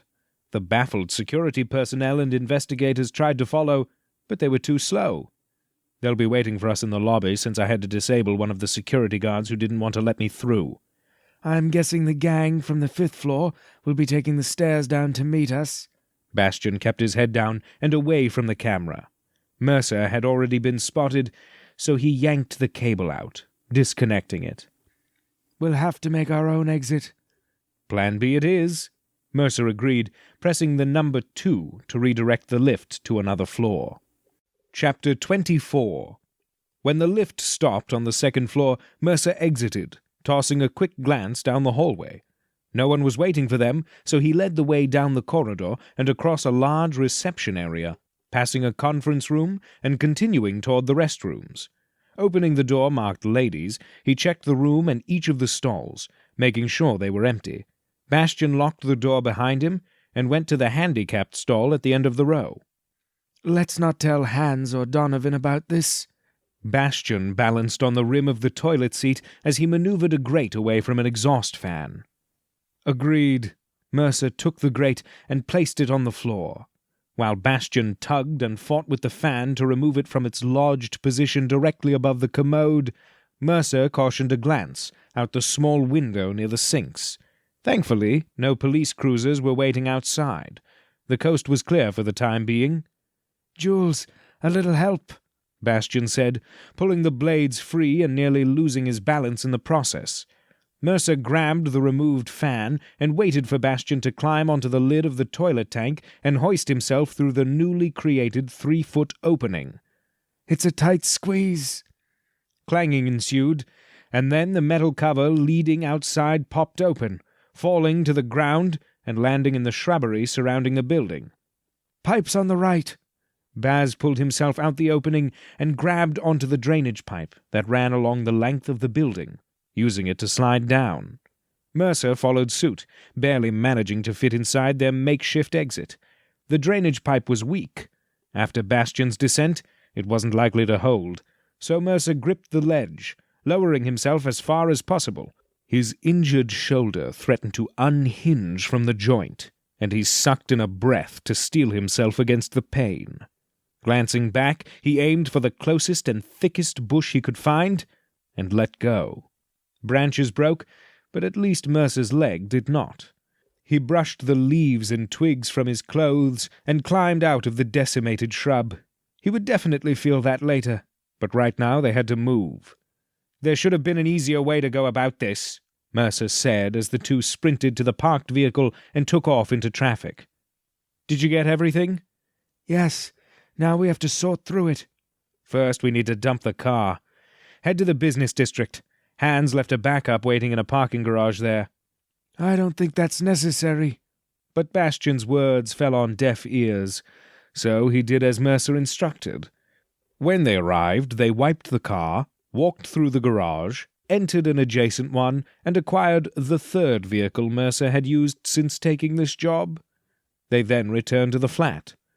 "I'll start the analysis, but this ought to lead to a clear picture of what's going on." "I hope so." Mercer went into the bathroom, only to return a second later, and hand his second-in-command the bank information, film, and memory cards he found inside Welk's house. "Wring hands and make sure everything is secure at the hospital. Wake me if they need assistance." "Are you sure you're feeling okay?" "Lovely," Mercer replied. Shutting himself into one of the bedrooms, he stripped off his shirt and assessed his injuries. After making a couple of trips to the kitchen and bathroom for bandages, antiseptic, ice, and acetaminophen, he settled onto the bed, hoping for a few hours of dreamless sleep. While Mercer slept, Bastian gnawed on a drinking straw, his fingers dancing across the keyboard as he sifted through tons of irrelevant information he had copied from Piper Investigations.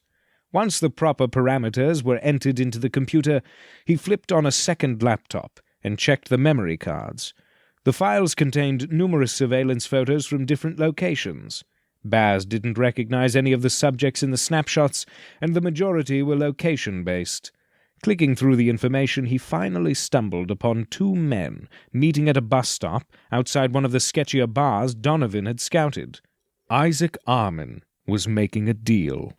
After printing the photos, Bastian tacked them to the wall. He sat back, assessing the hard work they'd already put in. Then he opened another computer program, cropped the image to focus on Armin's unidentified companion, and cranked up the facial recognition software. If it didn't get a ping, he'd source it out to his contacts at Interpol or MI6. As the computer ran through the databases to find statistically similar facial proportions and features, he sifted through the banking information Mercer discovered under the couch. The routing numbers led to an offshore account in John Welk's name. The bank itself was located on a tropical island with closed banking policies. However, the account was drained. The money had been transferred into this account from an unknown source before being moved into Piper Investigations' business account. Odd. Bastian checked the progress the computer was making on Piper Investigations' data and added a financial parameter. While the computers continued to process, he picked up the only remaining piece of evidence they collected: the film. It might be outdated in the current digital age, but it was also the only way to ensure the information it possessed could not be stolen through digital means.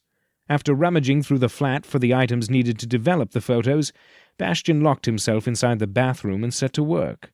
When he emerged, Mercer was standing in their makeshift command center, studying the updates posted to the walls. Hans and Donovan were still at the hospital, but given the radio silence, Katia and Ben were safe. "Anything solid?" Mercer asked, watching Baz tape the developed photos to the wall. "I'll take it we're paying Jack Pierce another visit." He jerked his chin at the close-up of Pierce exiting his office building. "Are those snapshots from the film we discovered at Welk's place?" "Yes, but—" Bastian taped a second photo to the wall. "Pierce wasn't the only one photographed." "Shit." Welk's had Benjamin Styler under surveillance. The majority of photos were of Ben. A few additional close-up shots had been taken of Katia Rode, Jack Pierce, a few unidentified men, Isaac Armin, and Mercer's team. "Maybe Welks is a very astute investigator," Bastian suggested. "But more likely, this is what he uncovered after the extortion led him to Benjamin Styler. However, since the film wasn't developed, we know he hasn't shown these to anyone." "What about Armin, Pierce, and those chaps?" Mercer pointed to a few photos of different individuals. There were 5 unidentified men, but they wouldn't remain unidentified for long. "These 2 gentlemen are leaving Styler's apartment. Perhaps these are the business associates Katia spotted." Baz compared that photo to the still taken from the street cams near the alley at the time of the shooting. "They appear to be the same blokes who accompanied Armin during the botched assassination attempt." "What about these 2? Are they the same men in the pictures you're holding?" Mercer flicked another snapshot with his index finger. The photo was a wide shot of Jack Pierce with 2 other men. "Hang on." Bastian grabbed a magnifying glass from the drawer.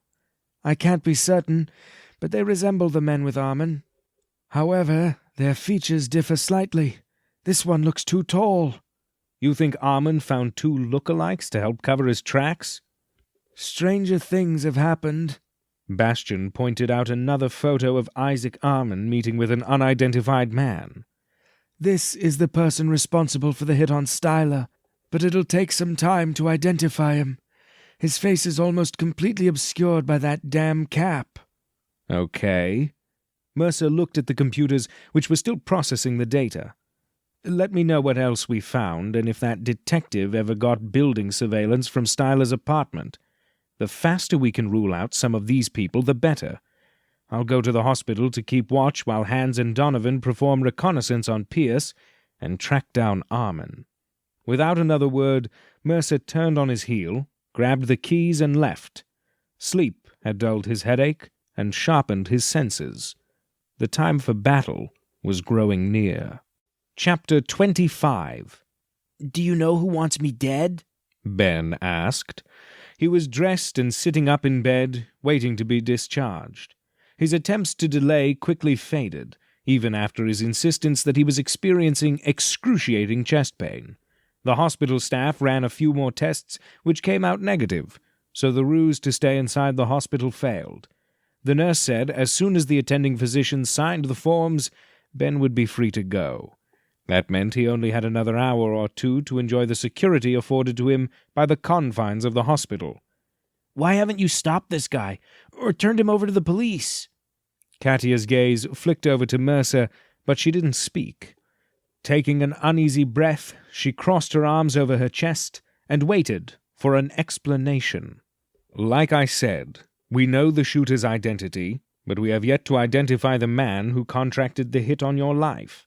Isaac Armin is only a hired gun, with no personal stake in your demise.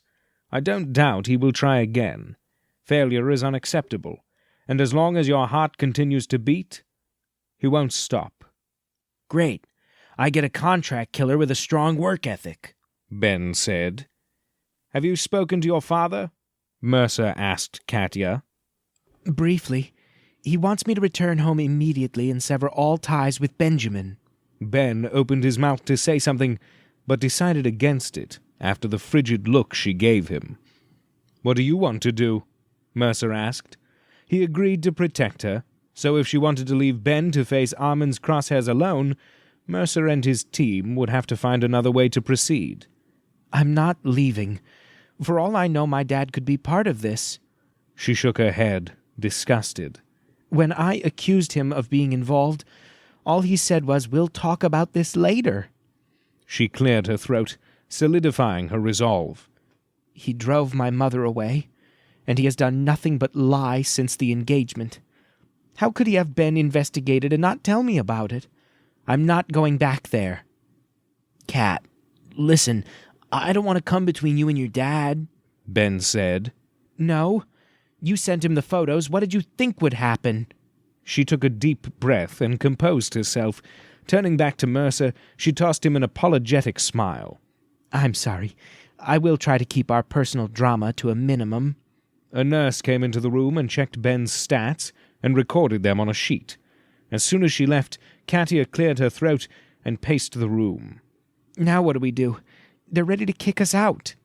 "I'll have a word with the police officers outside. Maybe they can delay the hospital staff from sending you home."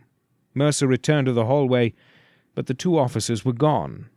He spotted the nurse from earlier. "Excuse me, madam?"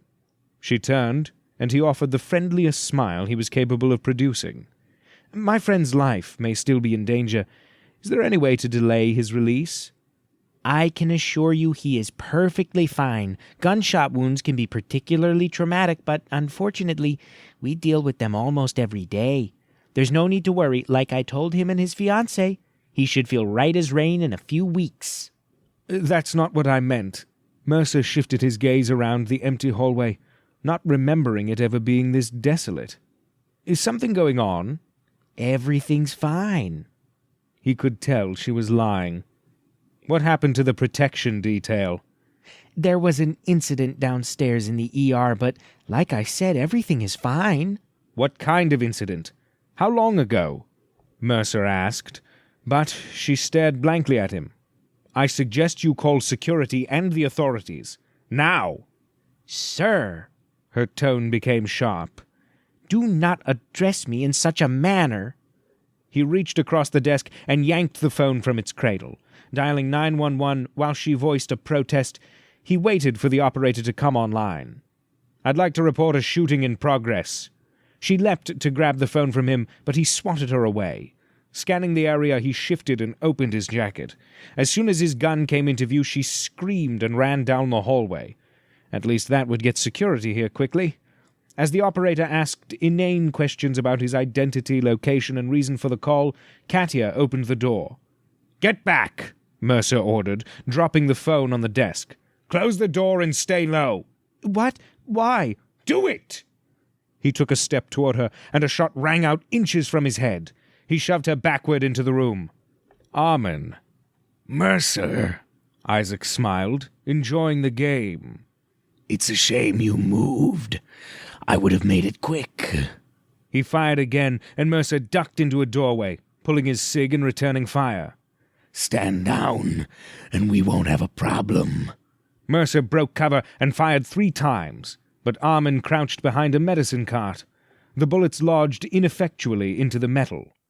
"How'd you get out of the bloody car before the police arrived?" "Details." Armin scurried from cover position to cover position. "You should have killed me when you had the chance, and here I thought you were a worthy adversary."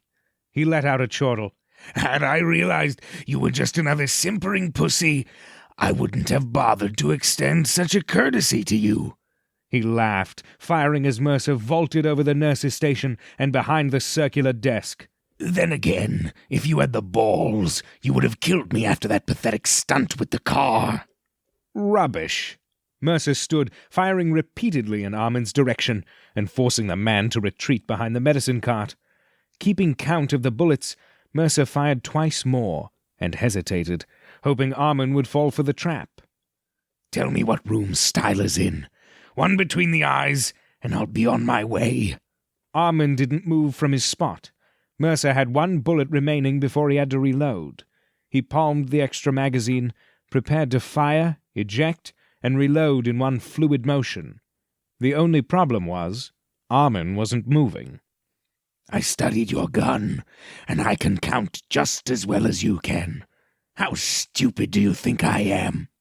"Oh, a hair above plankton," Mercer said as heavy footsteps sounded in the distance.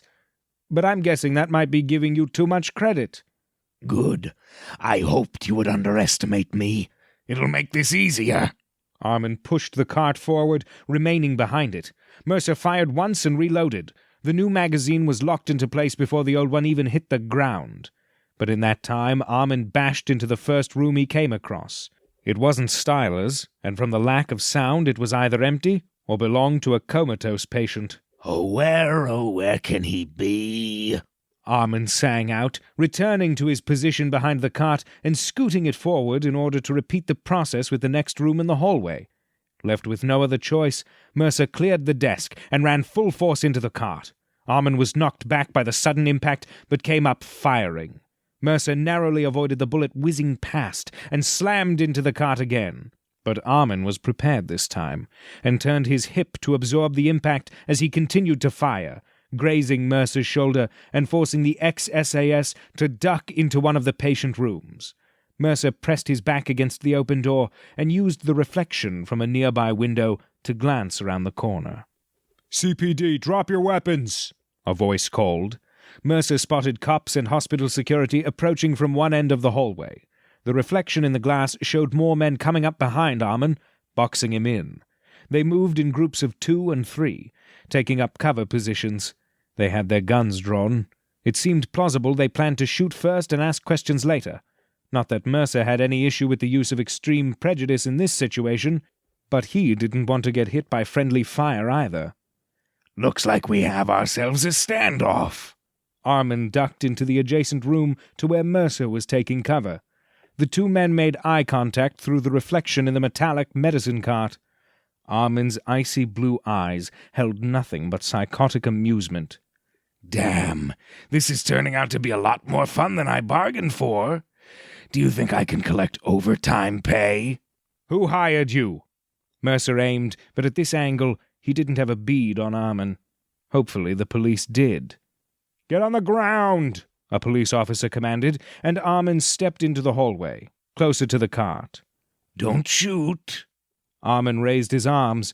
In less than a millisecond, he changed stances, gripping the gun in both hands and firing 2 shots, sending a single bullet through the skulls of 2 of the responding officers.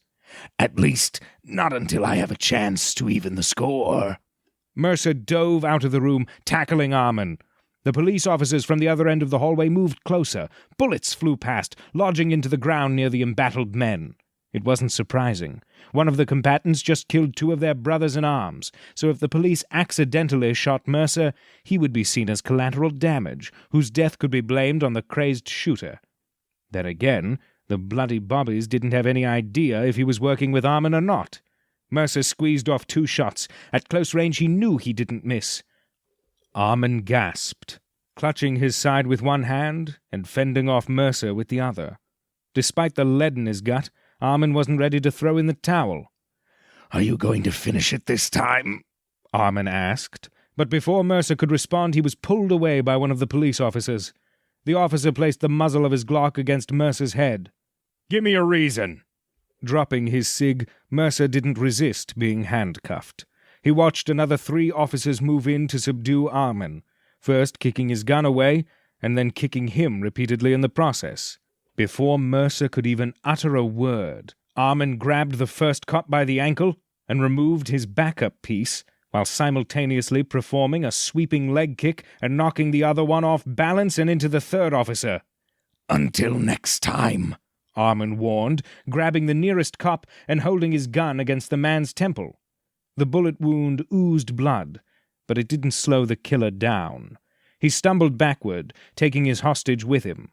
The cop who subdued Mercer aimed his weapon and radioed for backup, but they weren't close enough to be of any use. The macabre procession continued to the nearest exit, and when they reached the doorway, Armin pulled the trigger, spraying the officer's brains across the wall and fleeing from the building, leaving a trail of blood in his wake. Mercer clenched his jaw and shut his eyes.